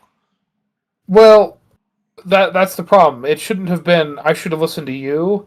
At most, it could have been, I should have listened to you and my nephew. What was his name? Freyloff or whatever? Freyloff, or just, I should have listened to Freyloff. Like, because, I mean, all they did was say, like, yeah, there's like a lot of them. Something's not right. Like, don't trust that he's going to do we need exactly to be careful here. Yeah. Like, that's it. And really, it was Freyloff that was the one that was pushing that the hardest. Like, not her. What did she, like... you're right, I should have listened to you. I should have let you come out in that battle and die instantly. Like, what do you mean? Like, well, I was really confused. It's because it was like this whole element of you're smarter and better than the rest of us, and we should have done everything you told us to do, even though she didn't tell them to do anything that would have changed the course of events or justify. Like I don't know what he's trying to tell her. If there's parts of this movie that don't exist that should have been in it, where she's like, we shouldn't have done that, and then that happened, like something was cut from the film. Yeah, it makes you wonder if there was a rewrite or something cut, or because this is totally unearned. It's completely unearned, and once again, this awkward affirmation of her as a strong woman, and what should have what should have worked better narratively is the keep is under attack, and heroically the king steps out alone and defends the doors and dies frozen there like it does in the story. But instead they create this weird, awkward justification for he has to save her because she's the best of us all. And then he can't open the door. He's not trying to get in. He's trying to die heroically and march out heroically, defending the door, as opposed to, I need to save the one person that can save us all, who doesn't, or whatever. There's no indication that she has that capability in any way. And it's just felt flatter of a moment than it should have been. Oh, it was very flat, and it was just, totally unearned. I mean, that's what it keeps coming back in my mind. It's like, this is just so, like, where's this coming from? Not this hero? Are you thinking of somebody else? Should be in charge of the world, the one that's demonstrated nothing. It's like the parent that still believes their kid can be something when they've accomplished nothing in their lives. Yeah, like, it's just so dumb. Oh, I didn't want to rule the world. I just wanted to ride my horse, Dad. Don't impose your patriarchy on me. Yeah, I don't want to do that, Dad. Like, okay, well, I'm going to freeze to death now. Bye. But, he dies, saving the greatest hero of them all. And then they awkwardly freeze in there for a long period of time until our siege tower gets finished, I guess. JC, you want to tell us about how much you love the siege tower? Oh man, the siege tower was so bad. So bad. When they were building it, I kept sitting there thinking, well, where are the wheels? How are they going to roll this thing up to the They're wall? Not done yet. Where's the ramp? Yeah, right. But the thing is that you don't put your siege tower together and then put the wheels on last. No, make sure all the weight's on the axles first. Then you try and put the wheels all on. Yeah, that's what I learned. That's how cars are built. Anyway, they finally get the siege tower done, and they start. You expect them to start, I don't know, winching it into position or something. No, they start beating the drum, and they start winching, and the thing gets taller.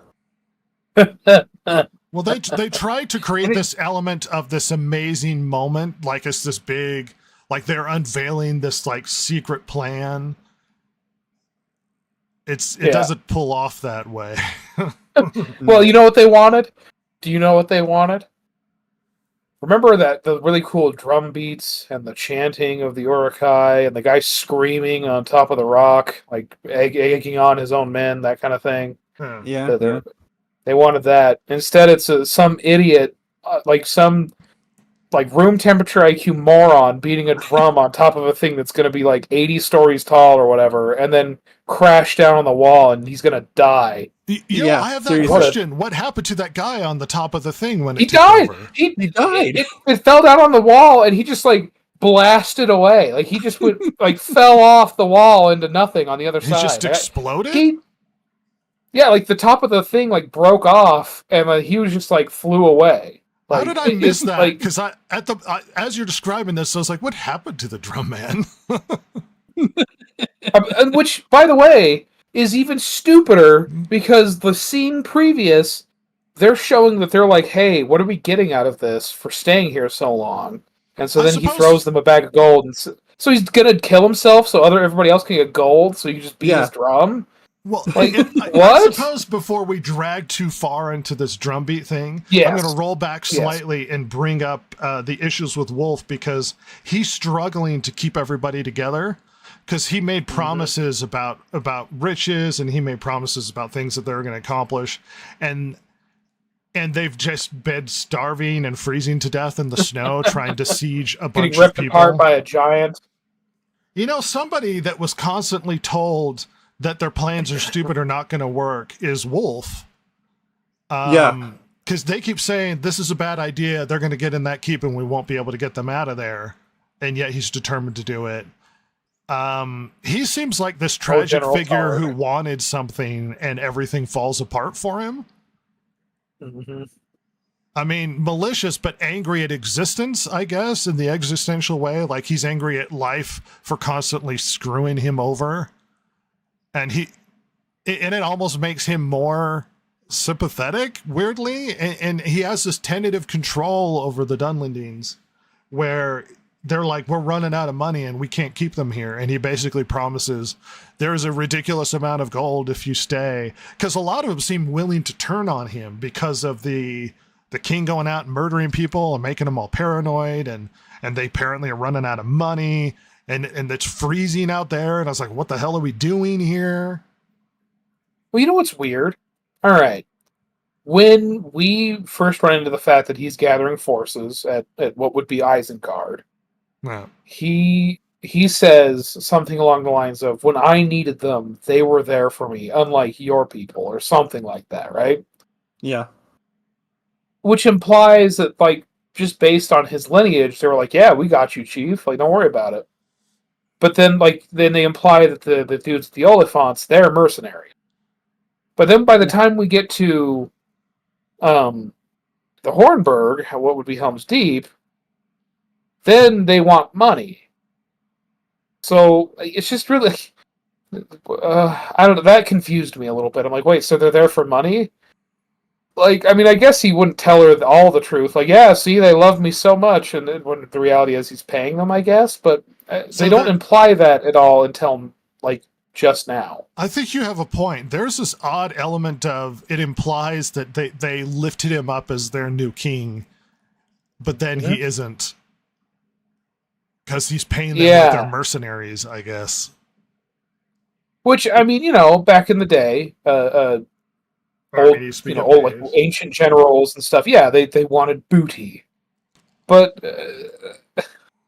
I don't know. Here's a question: where did he get the money in the first place? If they haven't elevated him as their king, where did the money come from? I guess he made a quick stop off at Freka's joint, his dad, and got all that money. Quick stop, built up quick detour. A lot of money that he could use to fund this army to go to war with Rohan.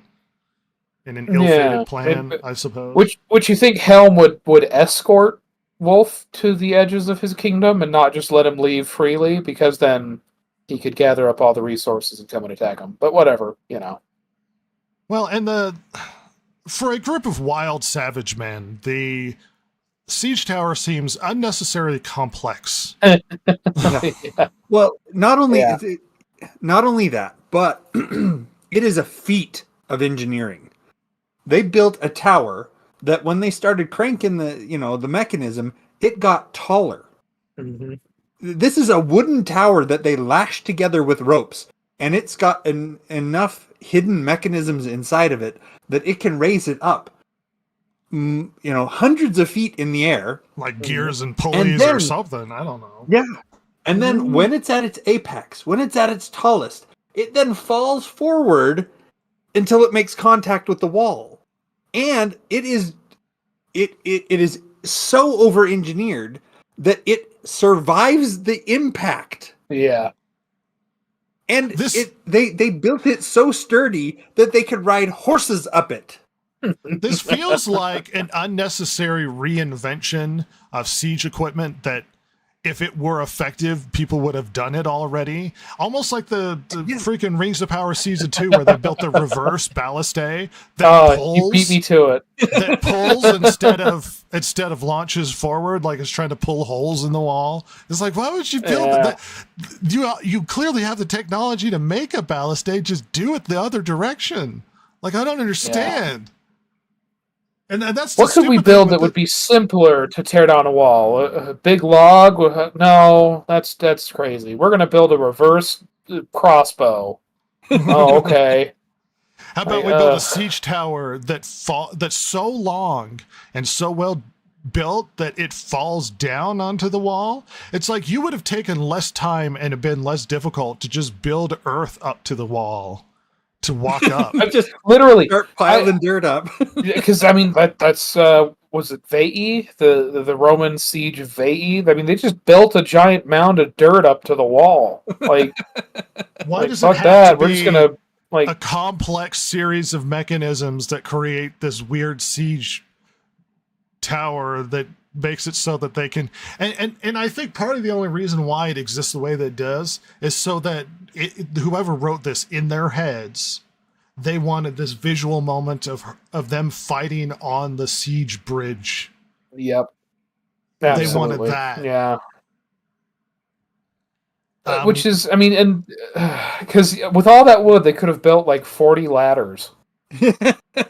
Like, let's just build a ton. Like, they can't kill all of you. There's not nearly enough. They have 5 guys with awkward spears on the wall. Like, there's 10 dudes up there. I've seen them, and I can tell they're all the same. We're building ladders, baby. Like 10 of us are gonna die tops. There are like, frozen civilians on the stairs. It's confusing. Like, the worst problem we're gonna have, boys, is a slipping hazard, because I bet they've not been clearing off the snow. So don't worry about it. All right, we're building ladders. Well, and to give you an idea of how this should have played out closer to the narrative, is they were attacking the gate at the keep, and he dies so heroically and scares people so much that no one's willing to face Helm's frozen figure because they're afraid of it. So they have to change all the time and effort and resources they were putting into attacking the door to now build some ladders to try and do it that way.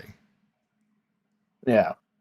But they the were problem sure is that this guy was a wraith, that he was undead at this point, and he could kill them at any time that he wanted to. So yeah, and none of them they were don't going attack anywhere the door near anymore. But the problem is they can't do that because she can't heroically charge out the door as she crushes her dead father's frozen body underneath her horse. She has to ride out on a horse on this really awkward piece of siege equipment that would make no logical sense to build, and has so many points of failure that it should have collapsed on itself, or they could have measured inaccurately how tall it would extend, or some mechanism that's really complicated to extend it itself. Like, it just awkwardly isn't long enough. Or things are frozen too much because it's too cold outside that the ropes snap, or they can't pull anymore. Like, there's so many issues with this thing that could have failed, that it's so awkward and overly complicated that you could have, like Ross said, build 40 ladders to get up to the wall. They could have solved this problem in like days, as opposed to this overly awkward.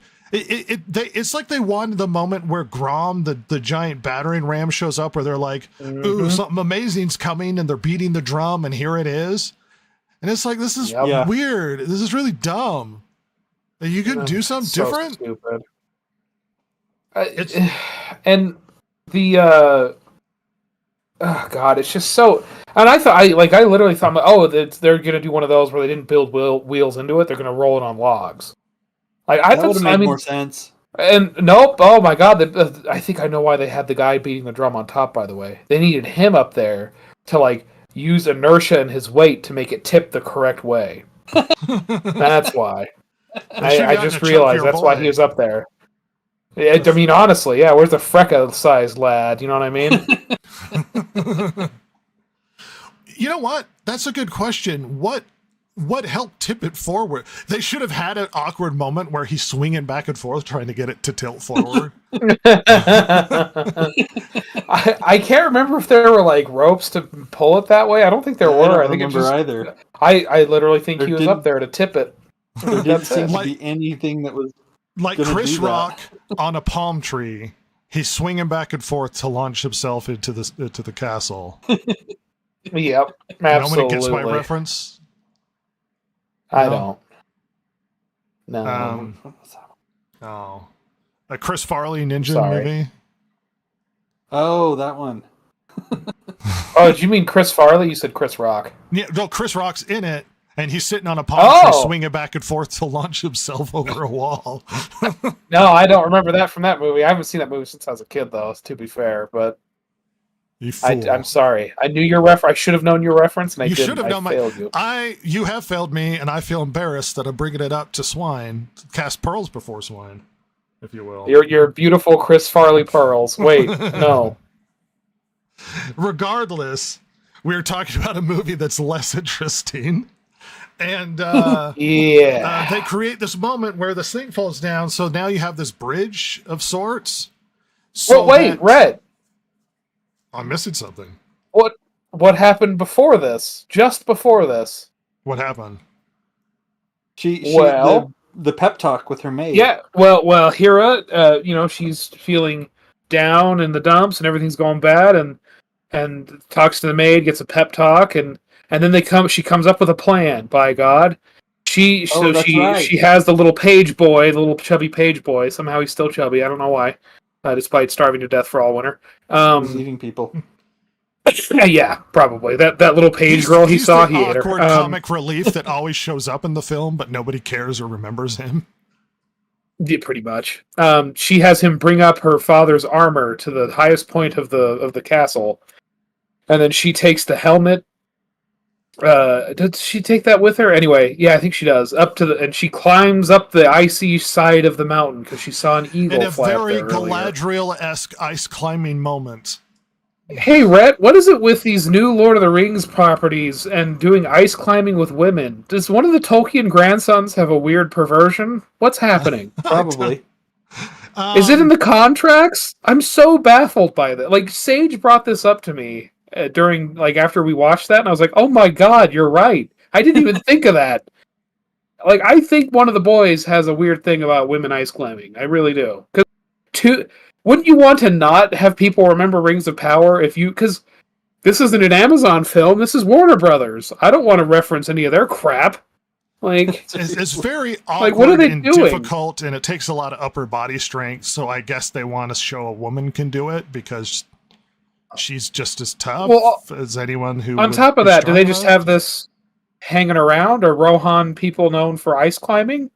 Well, or did she have to go to a blacksmith and tell them to make this stuff? And they're like, why? They're like, don't worry about it, peasant. Do this. I'm like, okay. But that's a weird problem because it's difficult. Look, ice climbing is something you just don't do. You have to have time doing it. And this could have served a look at how tough and adventurous she is by having a montage where she's ice climbed before or rock climbed before. That this is something within her wheelhouse. Yeah. But they have no demonstration of that. To defeat the Huns. The Huns, the Dunlendings. Did they send me here when I asked for Mulan? Yeah, it's so she just does it, and when she gets up to the top, she sees this eagle that she fed earlier, and he remembers and doesn't just immediately rip off her head for some reason. And she convinces him to take the armor to Dunharrow. To give it to the nephew. As a signal. Or her cousin. So he knows. Yeah, so he knows that, they're still there, and I'm going to go rescue them. So stupid. And she gives, basically, this is her big, brilliant leadership moment where she basically says, I'm going to give them hope. And I guess her idea, though they don't fully explain it, is that she's going to have him ride in with the armor on to scare everybody because her dad's still alive. Yeah. They don't demonstrate that really happens. It kind of makes people hesitate for a moment, but it should have had everybody just fleeing. It doesn't give the people under siege hope, but it does scare the Dunlendings. Yeah. So, like, it doesn't do what she said it would do, but it did do something. She ice climbed her way into Boston. That was her big, brilliant plan to lead the people. And also her other big, brilliant plan. So to roll back again slightly, the conversation she has with her handmaiden is they're talking about, she's basically like, well, we need to do something. You're amazing and awesome and everybody loves you. You have to have a plan. And you get the line, I finally have the ability to choose. Once again, referencing the I couldn't choose. And they've talked about choosing multiple times in this movie. And then that makes me think, was there an element where there was a lot of conversation about she didn't have the ability to choose for her life and now she can, but that was cut out. So now we're watching a movie where it's like she had no restrictions on her life, but she's complaining about her ability to choose, you know? Which really sells it. It really makes you like her a lot. And so in almost complaining about a problem that doesn't exist. An awkward, mocking way, because it feels like this movie was about her being forced into marriages for the duty of her kingdom and how it's not something she wanted. Because that culminates at the end of her showing up almost mocking the incel wearing a wedding dress. Like, screw you. You'll never get to have this. The wedding dress that was guarded by this weird little cretin crone woman. And did you notice the weird maid and the mother and crone imagery that served no purpose? Sage pointed that out to me, and I'm like, yeah, why is it there? Doesn't matter. It was so weird that, like, she's being this creepy, she's like, there's ghosts that walk the halls, and don't wear that wedding dress, it's cursed, and all this other stuff. And then at the end, they're, like, hugging it out. Yeah.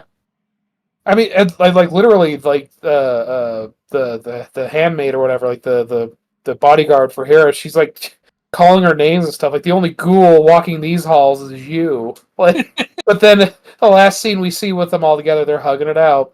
Like, oh. Yeah, right. I really believe that this movie was really meant to be a story about her being forced into marriages she didn't want and her lack of ability to choose for herself, and that the bones of that story was sort of torn out of the film, and what we got left was sort of like a ghost of that story that's in it but no longer is, like talking about how I want to choose like that sort of thing, and that it's no longer sort of an element within it. Hence it would culminate perfectly with that sort of story, because she shows up at the end with a wedding dress of like, this is what I choose, and I'm mocking you by wearing the dress because I choose not to marry you. And it's like, okay. Which seems really douchey thing to do, but she comes riding down on her wedding dress to fight the entire Dunlendings, the wild men, alone. And this is where we finally get the big girl boss moment where she basically saves Rohan solo. She's trying to distract them so the people can get out the secret entrance that she found that her dad was using, and she's just trying to buy them time. And then the nephew shows up because apparently he lives 5 minutes away. Yeah, Gun Harrow's right there, just right around the corner. She speaks up. They kept saying at night, like, what's that all that noise over there? Like, I don't understand. Man, there's a lot of screaming going on. No, don't look. I told him I'd wait right here. Neighbors over at the Hornburg to keep it down. Someone tell them to shut up over there. They're having a party. Yes, she rides down the ramp to face off against Wolf to have a one-on-one fight in a very poorly choreographed, awkward fight scene where she leaps over him standing straight up and then overpowers him by pushing on his neck until he's dead. I wanted the Wonder Woman jumping sound.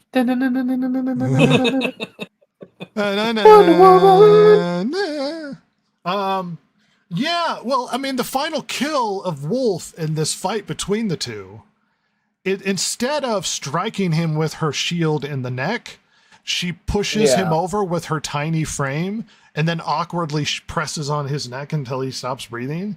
When we've been given evidence before that men can overpower her, even though she's only holding one arm down and his other arm is free to do whatever he wants with. She just awkwardly presses on his neck until he suffocates and dies, which is the weirdest way to kill a guy who's stronger than... Like, it would have made so much more sense if she just hit him in the neck with the shield and he collapses back. And then maybe she gets on top and hits him a couple more times or whatever. Would have been a lot cooler, too, if you ask me. It was awkward. It was an awkward death scene. It was weird. Well, especially because they used the shield to cover up his dying face. This movie is really weird about its violence. I don't know if that was because of the ratings board or what, but they'll show a guy get his arm cut off and they'll show it fall, but they won't show a guy get an arrow through the neck. Yeah, but they won't show the other brother get his throat slit. It's so strange. It's very odd. I don't know. But yeah, it's very awkward, strange fight scene that's a little bit fantastical for no reason. And you know the thing that drove me nuts too? What's that? So after the dumb siege tower bridge falls and is now a bridge, she goes out there to hold them off or whatever, and so does her maid or whatever. And then they throw fire pots on the bridge. Why didn't you just throw fire pots on the goddamn bridge? Seriously. Oh my god! They could have had or just have a thing be do we have any oil left to try and burn that thing down? No, we had to burn it all so we didn't freeze to death. But instead, no, I want to go out and die like a hero, but don't worry, still do the thing that makes sense. Those poor 5 archers on the wall. Their soldiers had almost no bearing on anything until the very end. It was mostly just 2 people defending this entire keep. Yeah, I mean, literally, as far as I can tell, 3 people did anything of note in this siege, and that was Helm Hammerhand, Hera, and the maid. That's it. Yep. What's her name? Olwen. She, everyone else, that may as well have been empty. Nobody else was in this place. Nobody. Yeah. Even though it's so crowded, they have to sleep on the stairs in winter underneath the sky. It's still weird to me. I was like, there's space inside. At least Helm gets his own room. Yeah, there's room. When you bundle together, it's warmer, people. Go in. Yeah. You don't need to use as much of that precious firewood if you're all in the same room. No. Maybe they're upset because one of them is really farty. Yeah, but they don't want to single them out for being the gross one, so just everybody has to be outside. Has to sit outside. Yeah, they don't want to be too rude about it. So it passes in the wind. You know what? If we rewatch this carefully and watch scene by scene, we may find one guy with little fart gas sort of drifting away from him, and it's there's the plot hole that's fixed. They there he is. That's all right. You know what? It makes sense now. It fits. Stinky Pete. That's how he got his nickname. That's where it comes from, the origin of Stinky Pete. Yeah. And the nephew shows up to defeat them all, and then once again, in one of those confusing ways possible, we've killed enough of them, don't run them down, let them become a problem. Oh my god. That pissed me, because you know what? I can buy that she doesn't want to see a young man that she grew up with get his head twisted off by her father like he's a Barbie doll. That's fine. But these people were going to slaughter you where you slept. Just kill Once them. again, the lesson of this movie is no mercy. turns out, in Two Towers when they're showing the wild men like burn down villages and stuff. Well, that's Hera's fault. Blame her. Yeah. If Freyloff had his choice, had his druthers, this wouldn't have happened like that. So, yeah. The lesson of this movie is show no mercy. No mercy, none. Are they lesser than you? Then kill them. So many problems would have been fixed if they would have shown no mercy. So stupid. Instead, at the end, she goes, "No, chase them to their homes and kill their families. Let this not continue. This will be a problem later. We will end this now. I swear. In about 200 years, this is going to be an issue again. It's going to be a problem. Trust me. These people are not trustworthy. What do you mean these people? I mean these people. Dunlendings. Well, and perhaps in a way that probably would have also made more sense narratively, is she becomes elevated to the leader that her father always claimed that she was, capable of being the dictator of planet Earth, or Middle Earth, if you will. But instead, she once again doesn't want to do anything that denotes her responsibilities as a member of the royal family. She wants to wander the countryside and look for rings with Gandalf. Oh my god. Who apparently is now a crux and a center part of the plot and the story involved in Lord of the Rings, where she goes off and looks for rings. This is almost setting up a series for Hera where she goes off on adventures with Gandalf or something. We're just going to rehash everything else we've seen in Lord of the Rings media. Yeah, she was secretly in the background helping.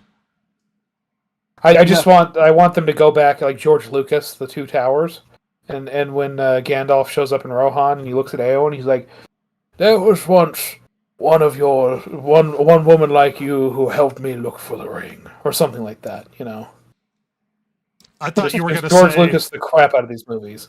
Go back and George Lucas it where they insert some weird camel animal that farts.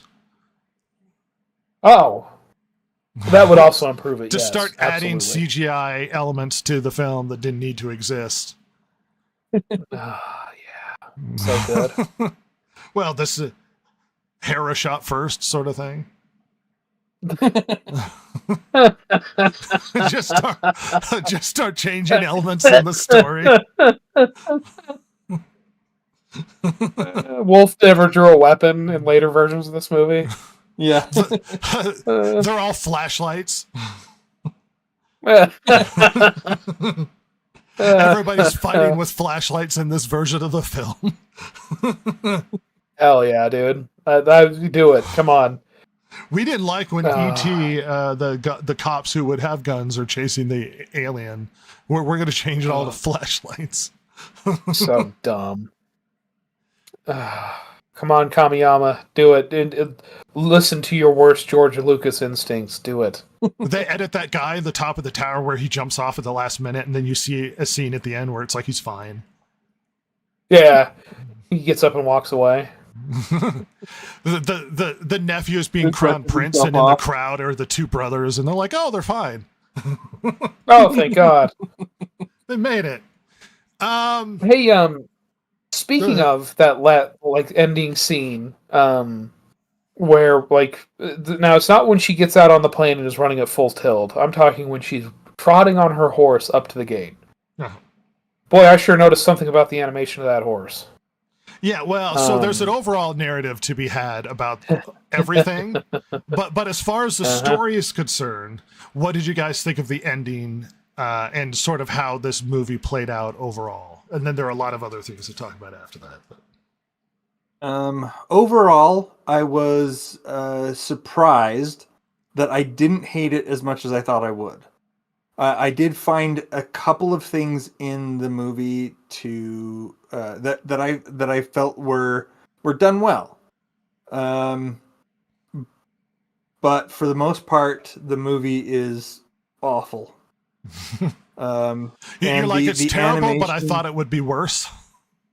Yes, it's a bad movie. I don't recommend to anyone to go see this pile of garbage, but it wasn't as bad as I thought it would be. Yeah, it was not. I thought they were gonna. I thought they were going to totally lean into the girl boss thing, and then we were going to come away with a new Galadriel. At the end. A new contender for the worst female character in Middle Earth. That's what I thought we were going to get. And I was pleasantly surprised that that's not what we got. And I was also surprised that the story, for the most part, the basic bare bones actually made sense for a plot. Because it's overall a good story, but... Yeah, I was going to say, I mean, shockingly, Tolkien's a good storyteller, typically. And so all the stuff that was actually... he actually wrote, it works. All the stuff they added and wanted to work in didn't, and it's done. The story reminds me.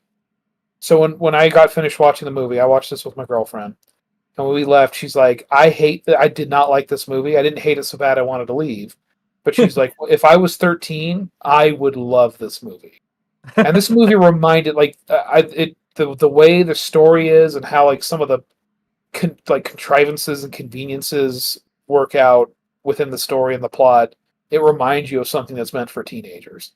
Yeah, It's not very good. I have a feeling we'll get into more technical aspects after we finish talking about the story here. But it's far from the most offensive thing I've watched this year. Look at our other media illiterate episodes. But you mean Megalopolis, perhaps the worst movie I've ever seen, or Joker 2, a film that actively hates you.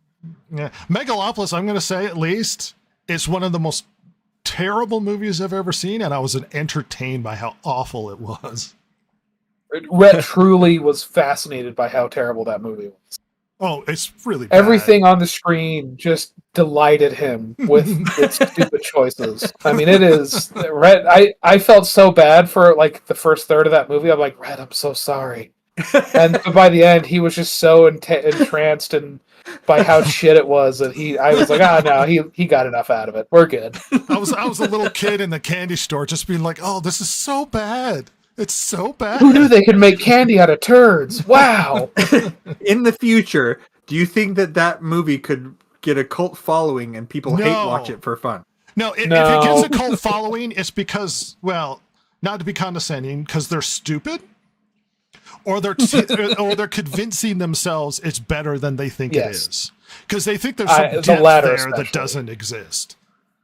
Yeah, purely based on whose name it says after directed by, they will try and convince themselves that it's actually this misunderstood masterpiece, when the reality is it's a pile of slop. But watch our episode on Megalopolis for more details, everybody. For an entertaining listen. Yeah. It's not the most awful thing I've seen, but it has problems, and it's not just in the story. Unlike, say, Joker 2, which is a very beautiful-looking movie for the most part. It's very competently made. This has not only story issues, but as we'll get into, some technical problems as well. Yeah. When we were walking out of the theater, I told Rhett that this is probably the worst animation I've seen since the 90s. Well, I was... So setting aside, I suppose, the story overall that has issues that could have been dealt with differently. It felt like she shouldn't have been the main character.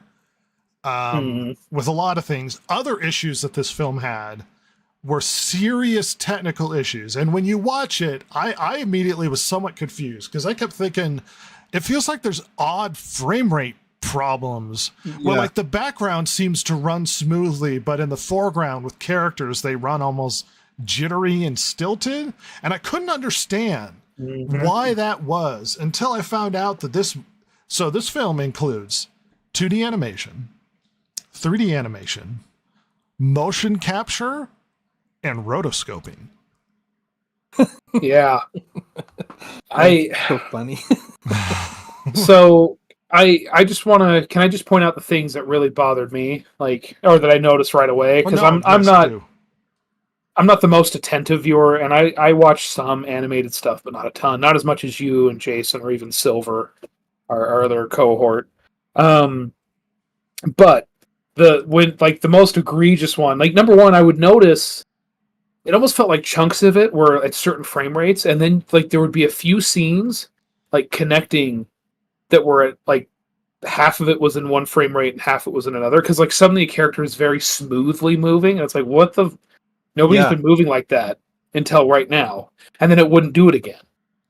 There's major problems with the composition of the shots as far as of the scenes, as far as where people are within the space of the world. That drove me insane. And on top of that, I mean, the most egregious one I saw, there's two, where like when the Dunlendings are defeated and they're like fleeing off the wall and off the siege bridge, that's literally just rotoscoped. I immediately came to mind. I'm like, oh my god, it's the battle scenes from the Lord of the Rings Bakshi film. Like, what the hell?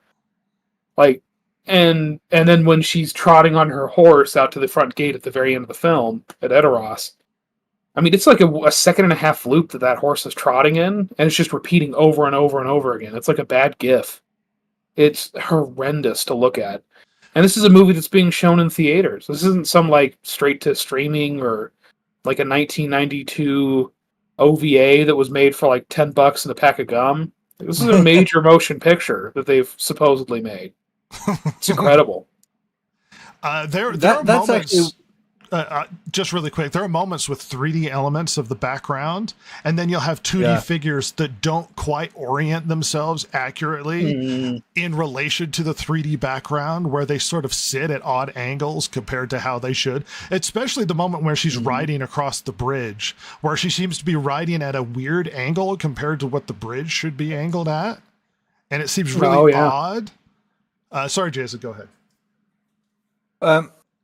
One of the things that I remember feeling and thinking to myself as we were watching was, this feels like I'm watching the 1978 Lord of the Rings cartoon.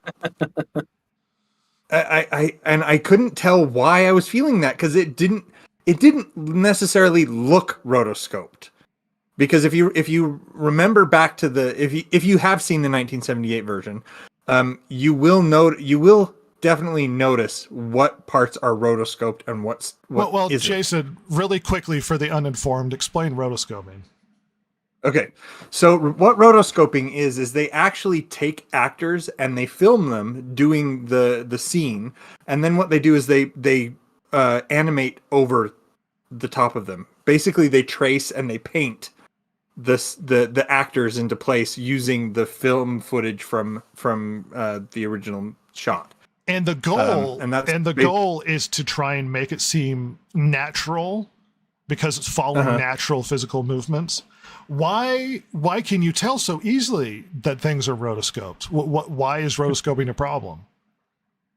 I'm trying to think if I can explain this. With rotoscoping, it's usually not 100% perfect, the old stuff, and so you can see kind of the scene behind it, that's going on, the actual scene, and so it looks fake. Yeah, the other problem, at least with the stuff that I've seen rotoscoped, is that it's hard to make it play well with the backgrounds that are 2D. It's really hard to make it fit well. I mean, that's like the Bakshi animation. Rotoscoping is different than the animation. Yeah, and like that's why in the Bakshi films, like the hobbits are literally like midget actors, because they were. That's why the hobbits don't look like the hobbits that you'd see in other animated movies or in the Peter Jackson ones. But still, my favorite moment from the Bakshi is when Gandalf scares Sam, was it? Oh, where he goes back and he turns back around and goes, ugh. And he's like, ugh. Mine is it when Bilbo is like freaking out looking at the ring? He's like having a spasm. Yeah. And you get actual genuine acting ridiculous in that, because you're tracing over the animation. Yeah. Mm-hmm. And yeah, there's parts, I mean, like I said, when the other thing, Sage said this to me, and when I thought about it, she's right. There's different animation styles, like different art styles, even within this film. I mean, It changes as time It's goes. Yeah. yeah, it changes, and which is crazy because consistency you'd think would be key. I mean, it's key in live action films. That's why continuity is a big thing. But Well, boy, it's a big issue in this movie. as we referenced before, they apparently struggled to get this out on time. It was announced in 2021, and it took 60 companies to come in and finally finish this. And you can kind of see an inconsistency in direction where you get segments of it that feel animated differently or inconsistent with the frame rate, or things are going over. And you ask yourself, it's like you get beautifully animated movies coming out of Japan, just hand animated and whatnot. Why did this have so many problems? And a few reasons I could think of. The reason why you end up doing rotoscoping and motion capture and a bunch of awkward things, and why you have a lot of like companies involved in trying to get this together, is because you're trying to get it done faster, because you have to shove this piece of crap out the door. Why do you need to get it done quickly? So you can retain the rights to Lord of the Rings. And that's exactly why they were doing this, is so that they could retain those rights, which they lost and then were sold back to them anyway. I was going to say, did it even accomplish that? Nope. Well, and hopefully you recognize that we made an effort to talk about the story and how well it works. Because if you watch this film and you're exposing yourself to the quality of the actual film made, it is a horrendous piece of shit. It is really badly put together.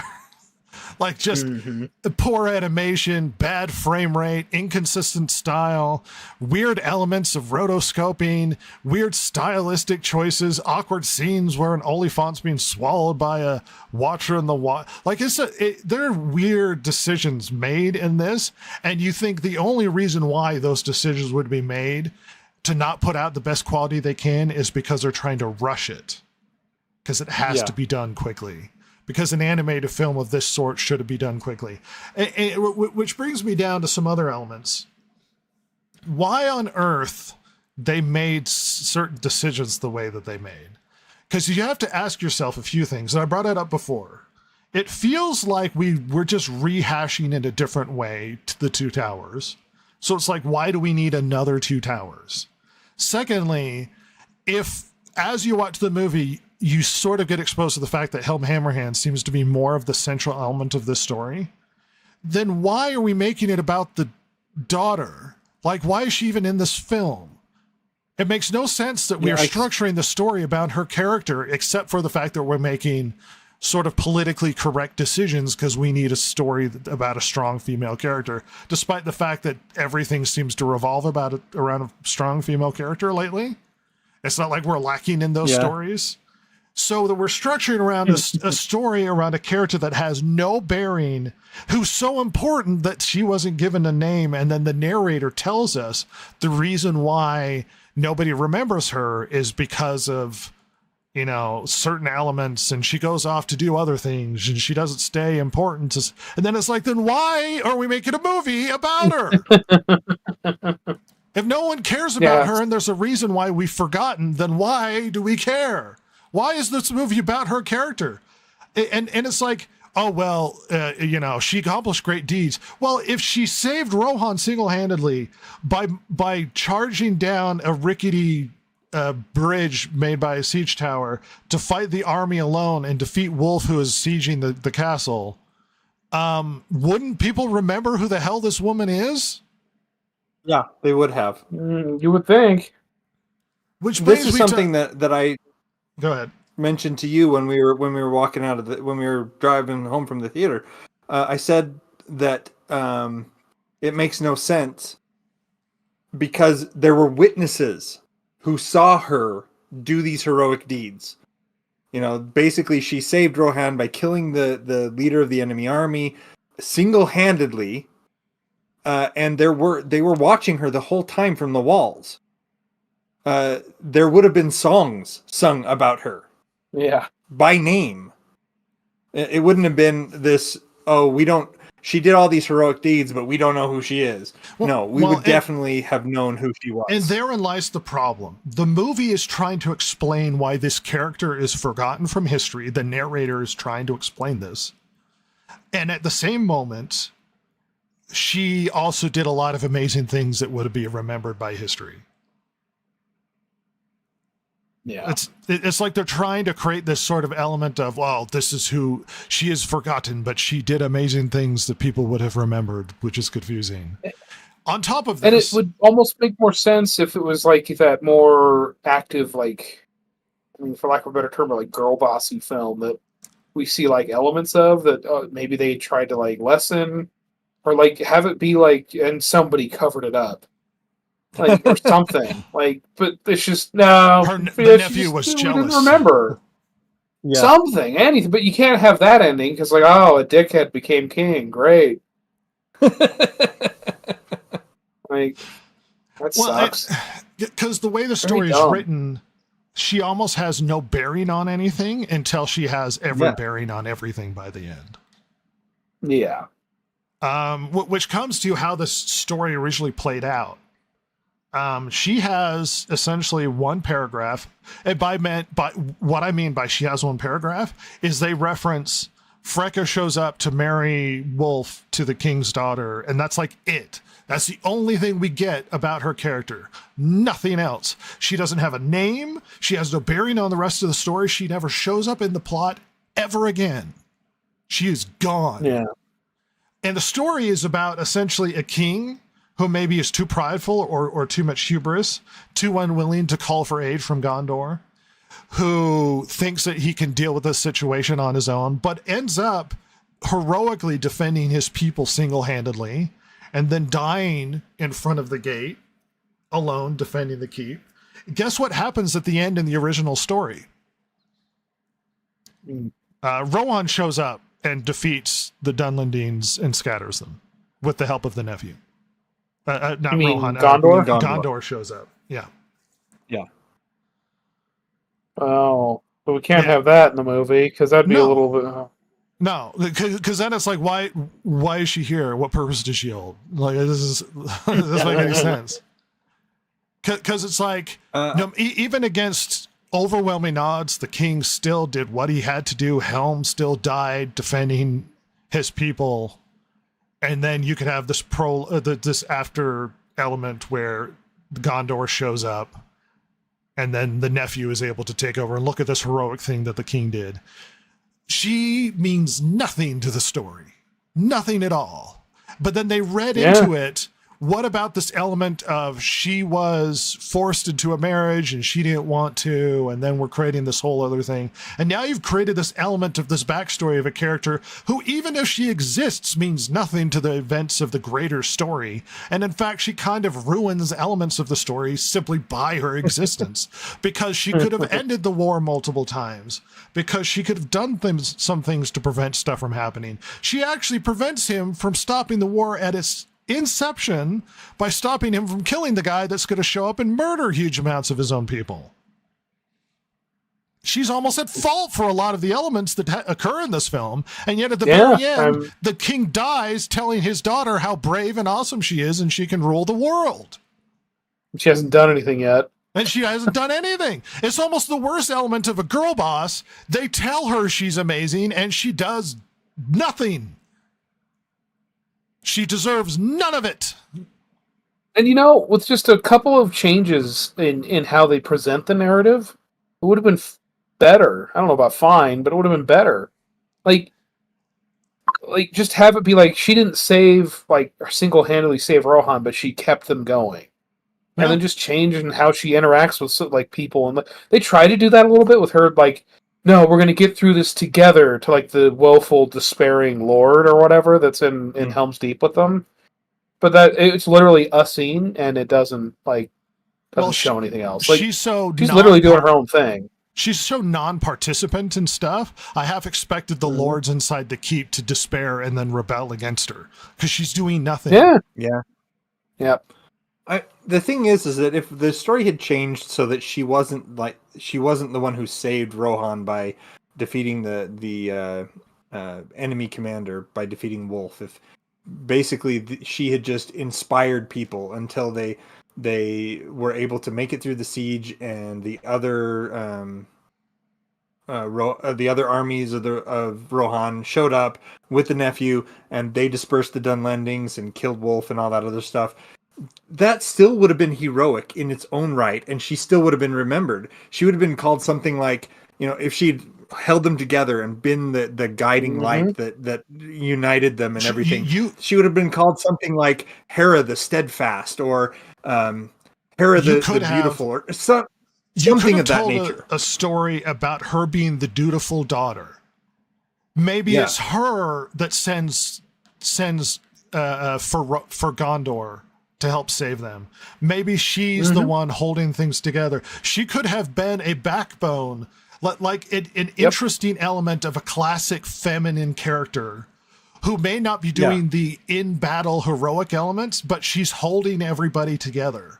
She's keeping her father on track. She's reassuring the brothers. She's helping people keep people, like, she's doing almost the more heroic element of making sure the kingdom doesn't collapse on itself while people are out there fighting for their lives. And that would have showcased her leadership. Yes. Yeah. Would to justify the claim that she could be the leader they always wanted. But then at the end, she's like, "Don't tell me what to do. I'm going to ride off and look for rings with Gandalf." Some weirdo that's friends with the other weirdo in the tower sent me a letter. Oh, all right. Dying alone, childless. Nobody remembers her name.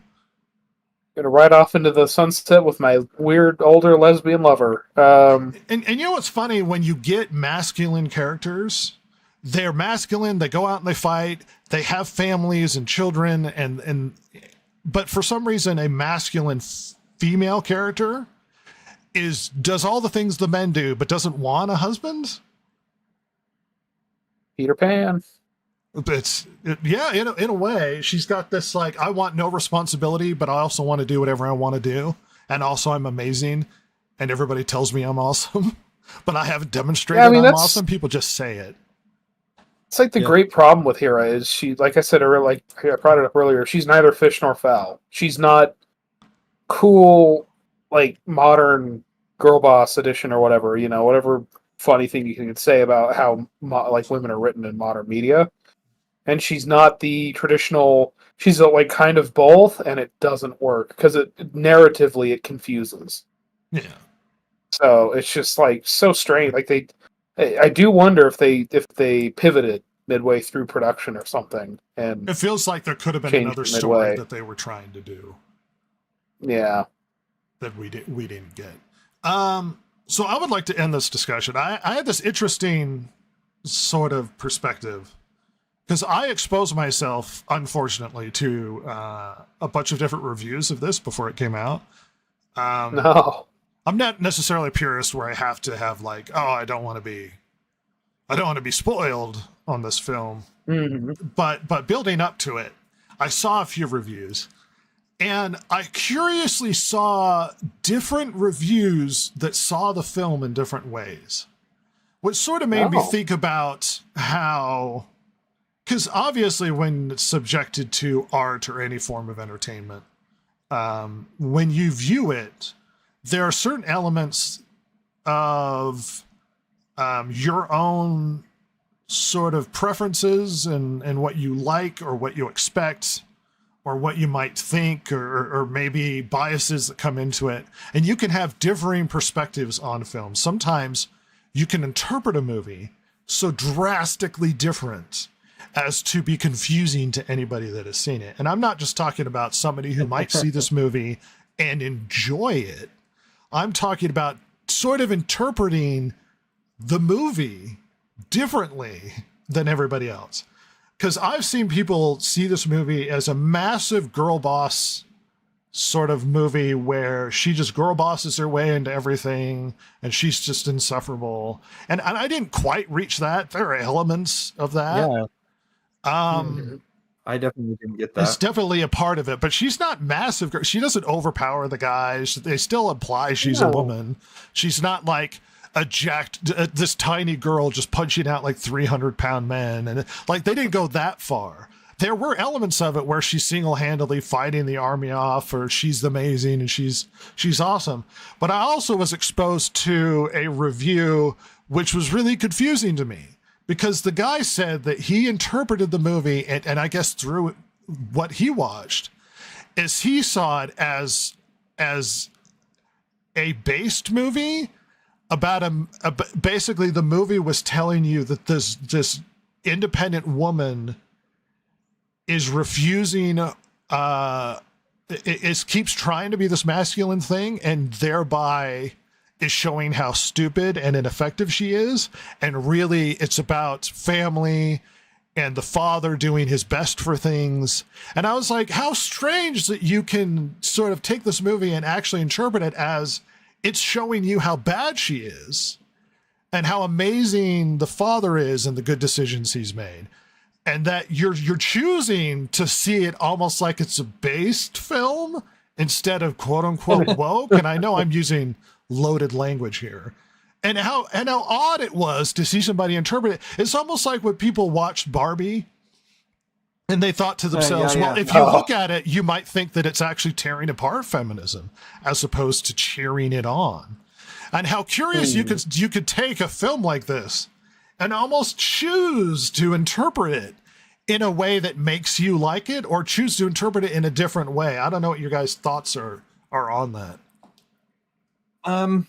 I kind of feel that if he came away with that interpretation, there could be some elements of that. I didn't see any of that, but I could see how you would, Helm does at one point, he does forbid his daughter going into battle because he wants her to be safe. And he says that if I did my job, you're going to be safe. So I can see where he got some of the ideas from, but I wouldn't have said that that was the overall theme of the movie. Well, go ahead, Rose. I mean, I see where he's getting that from, I guess. I think the problem comes down to she's neither fish nor fowl. Again, she's not, because like you said, like some people take it as, oh my god, just this woke girl boss film, and it's like, I mean, kinda at the end, but not really. Like she's not either one of those. Like she's not the super badass, but she's also not like what they probably should have done. A little bit more traditional in this, like like the other women in Lord of the Rings. I don't know. I think it's a bit of a stretch because where Barbie like willfully ignores the problems with the story they're telling to be like, yeah, aren't we great girls? Like this movie just doesn't do that. Like there's not enough of it to do that. Do you know what I mean? Yeah. Yeah.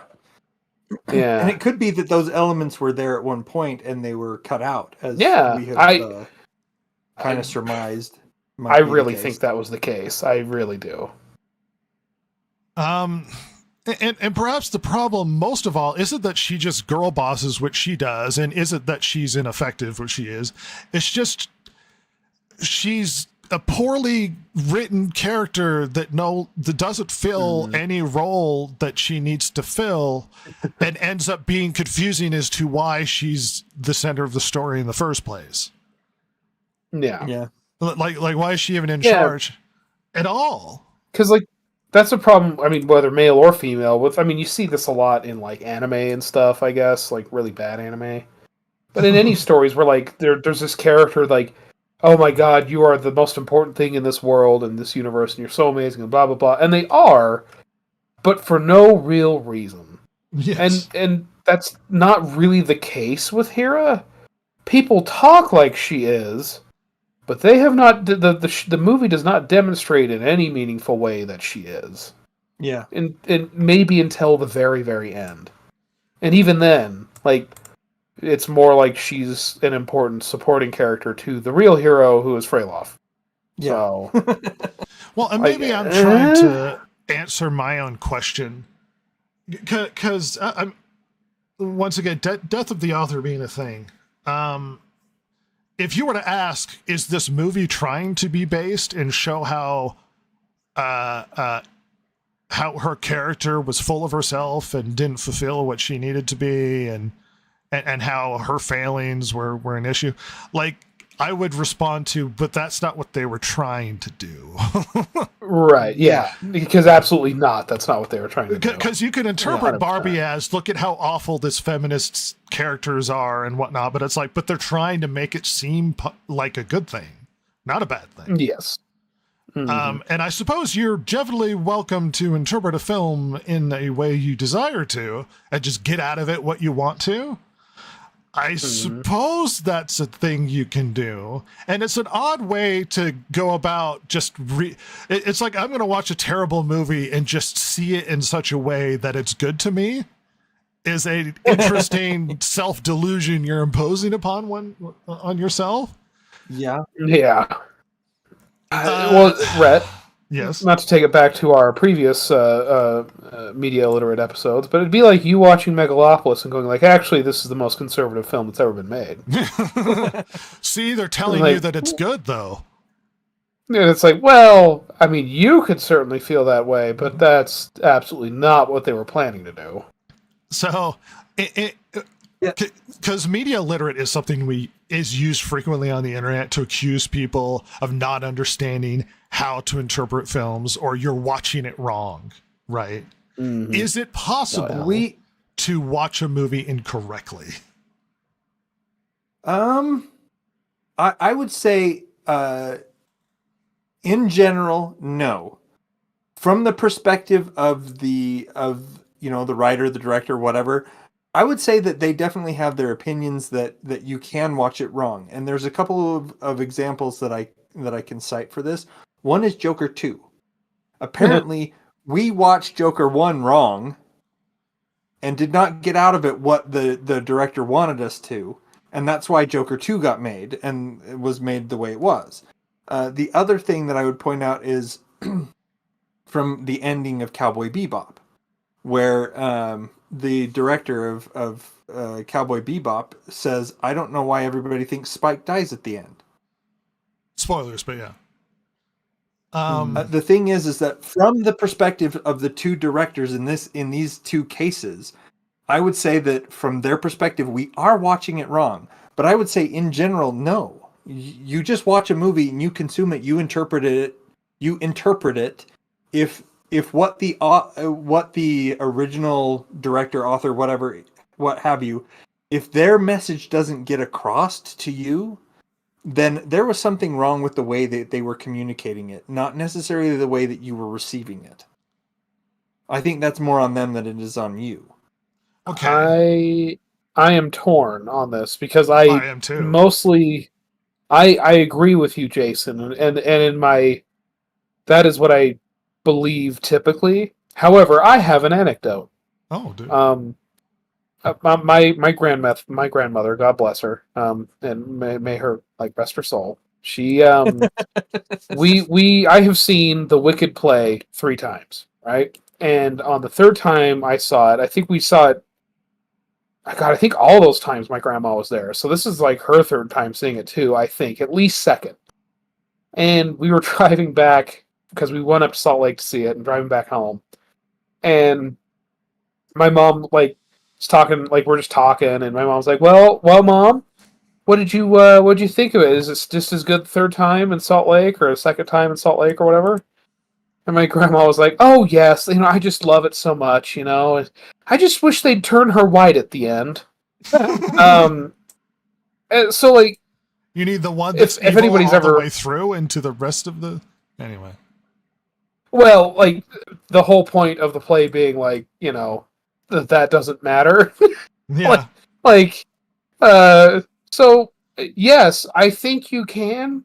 I think if everybody is getting the same interpretation out of the film that is at odds with yours as the creator, you screwed up.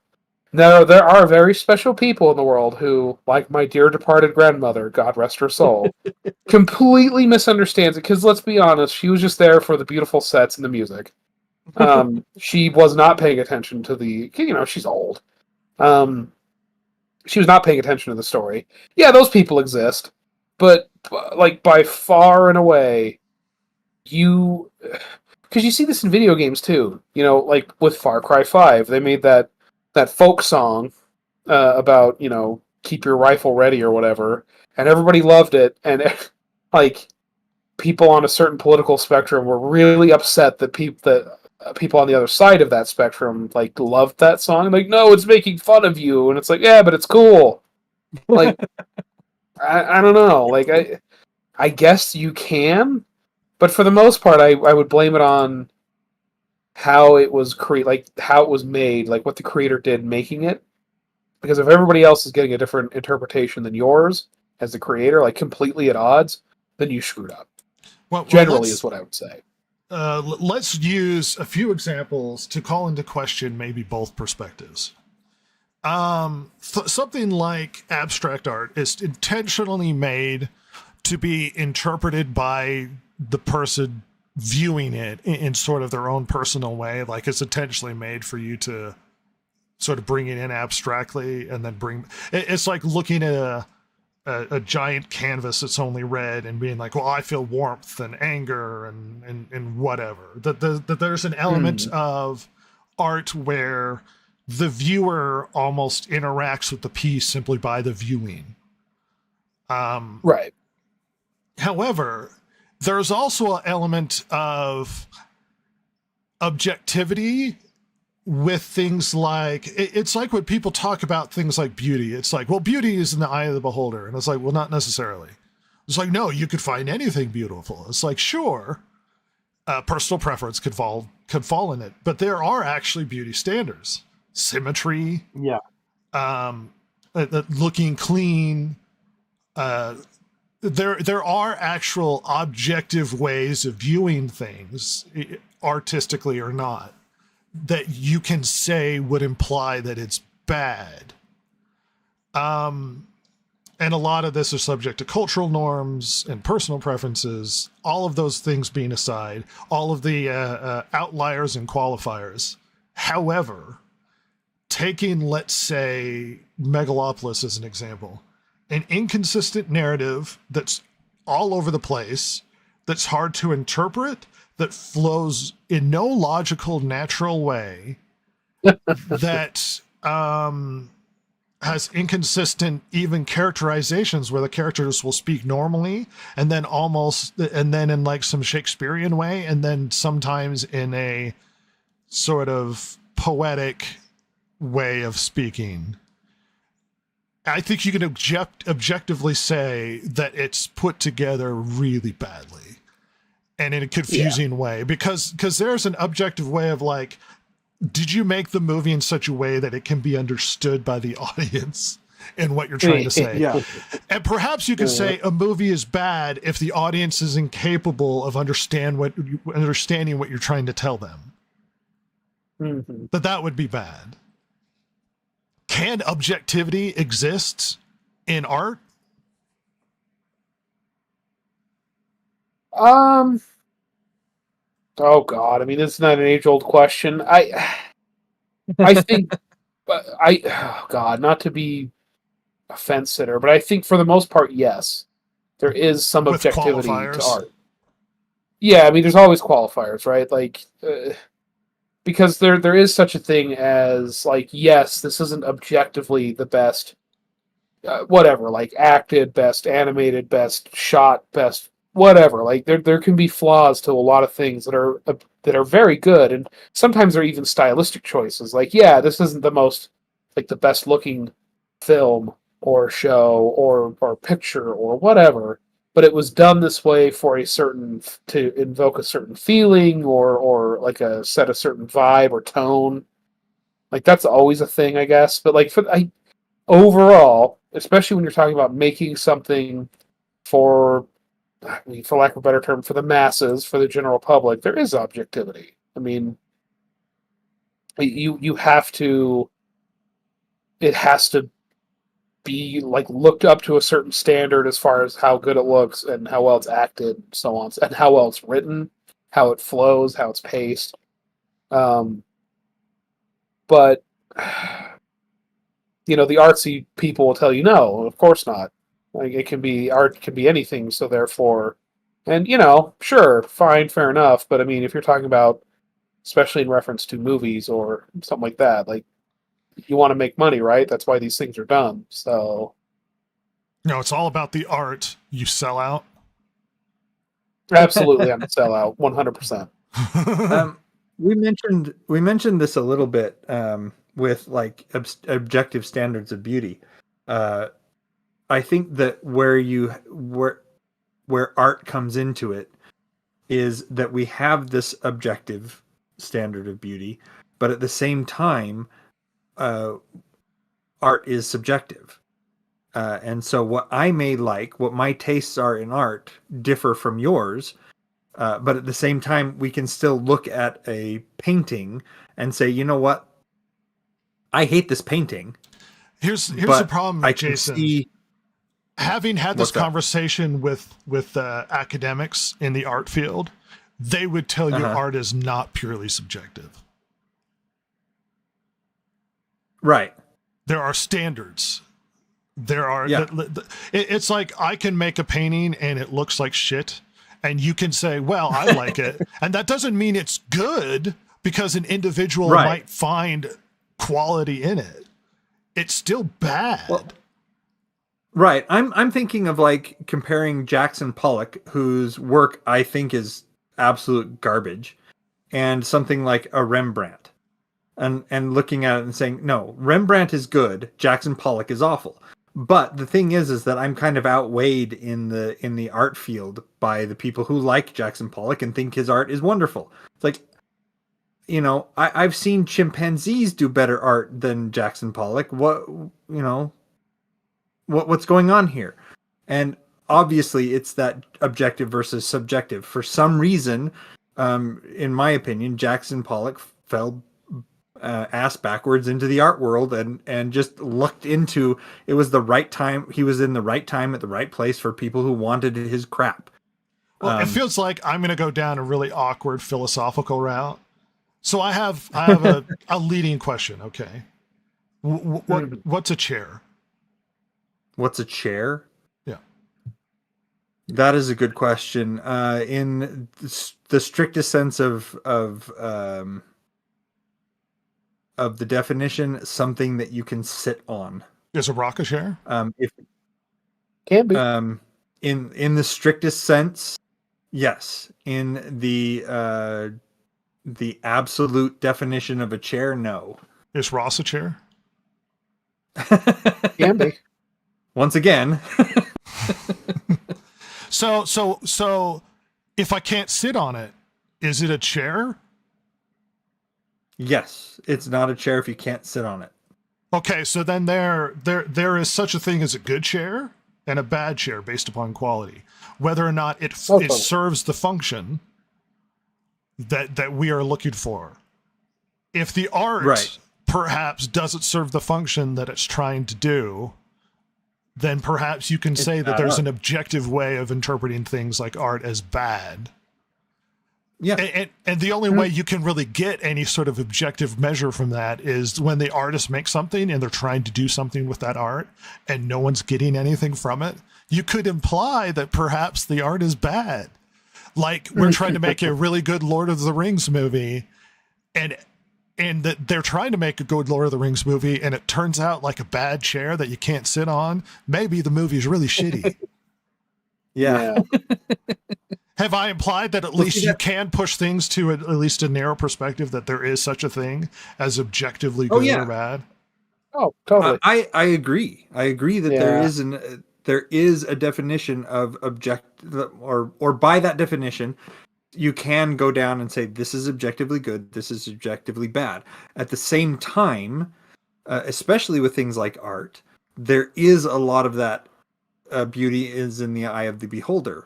Yes, there is variability, but when you get down to it, if you can't sit on it, it's not a chair. Right. Yeah, I think the thing, especially if we're talking about movies, there's so many aspects to movies. Sound, soundtrack, costuming, the simplicity. Right, that like there can be aspects of a bad movie that I like, and I'll even say like, yeah, this movie's not good, but this part of it I really like.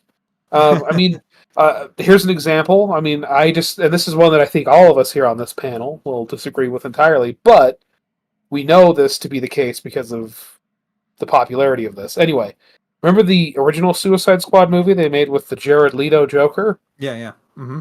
Remember how popular that Jared Leto Joker was for a while, especially with a certain type of person? He's damaged. Now, all of us here, he said, "Ha ha ha ha."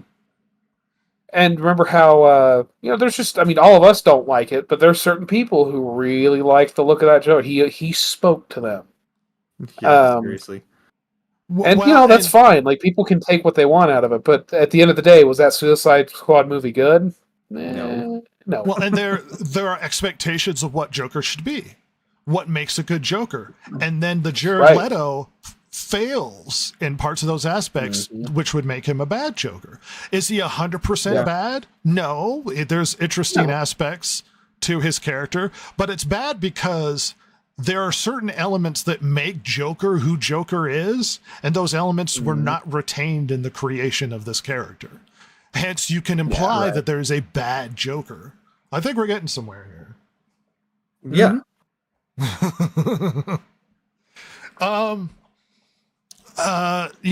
Any closing thoughts on the discussion at hand or the movie as a whole?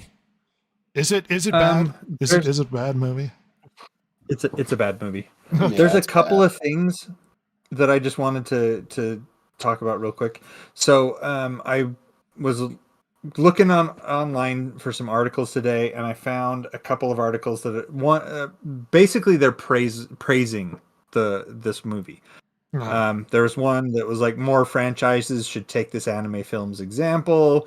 There was another one that let's see, what is the new Lord of the Rings movie? But there were a couple that were like, new Lord of the Rings movie is now third franchise movie to get rotten status on Rotten Tomatoes. Lord of the Rings, the Roar of the Rohirrim changes one of Tolkien's most controversial decisions. New Lord of the Rings movie delivers harsh truth after dismal box office performance. Basically, on that one, it got a B. No, I mean, what was it? People will choose to interpret this movie as good based upon political reasons too, because they feel they need to because of a central female character that they want to champion for one reason or another. But there was one that I read, and it was from the Daily Beast, and it said the new Lord of the Rings film should be banished back to Middle Earth. So there are a lot of the one that was like changed the most controversial decisions. Basically, Tolkien's doesn't have a lot of female characters in his books. He has a few, apparently that was, and they're very important. Decision. Yeah. The thing is that I think, unfortunately, that a lot of times what we're getting now in entertainment is not entertainment. It's unfortunately political messaging disguised as entertainment.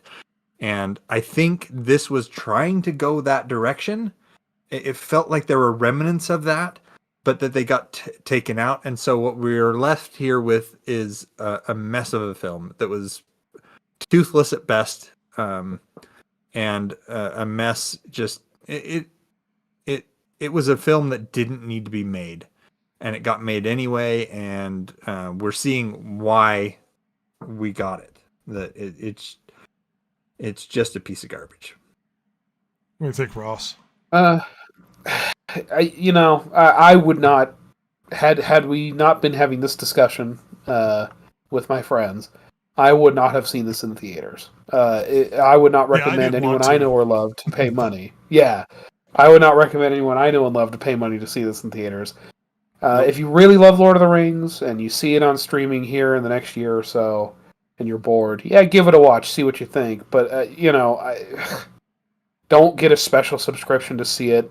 Don't do none of that. Like, it's not worth that. It is almost more interesting for what it was made, for the reason why it was made, the things that are clearly wrong with it, but that is not enough to go see this in theaters, most certainly. And I can't emphasize, like, when it's on streaming and you're a huge Lord of the Rings fan, maybe if you want to, but don't go out of your way to see this. It's just so not worth it. It has too many problems, both technically and story wise. Because at least if it was technically like flawless, hey, go watch this beautiful animated movie. Yeah, the story's a disaster, but at least it looks amazing.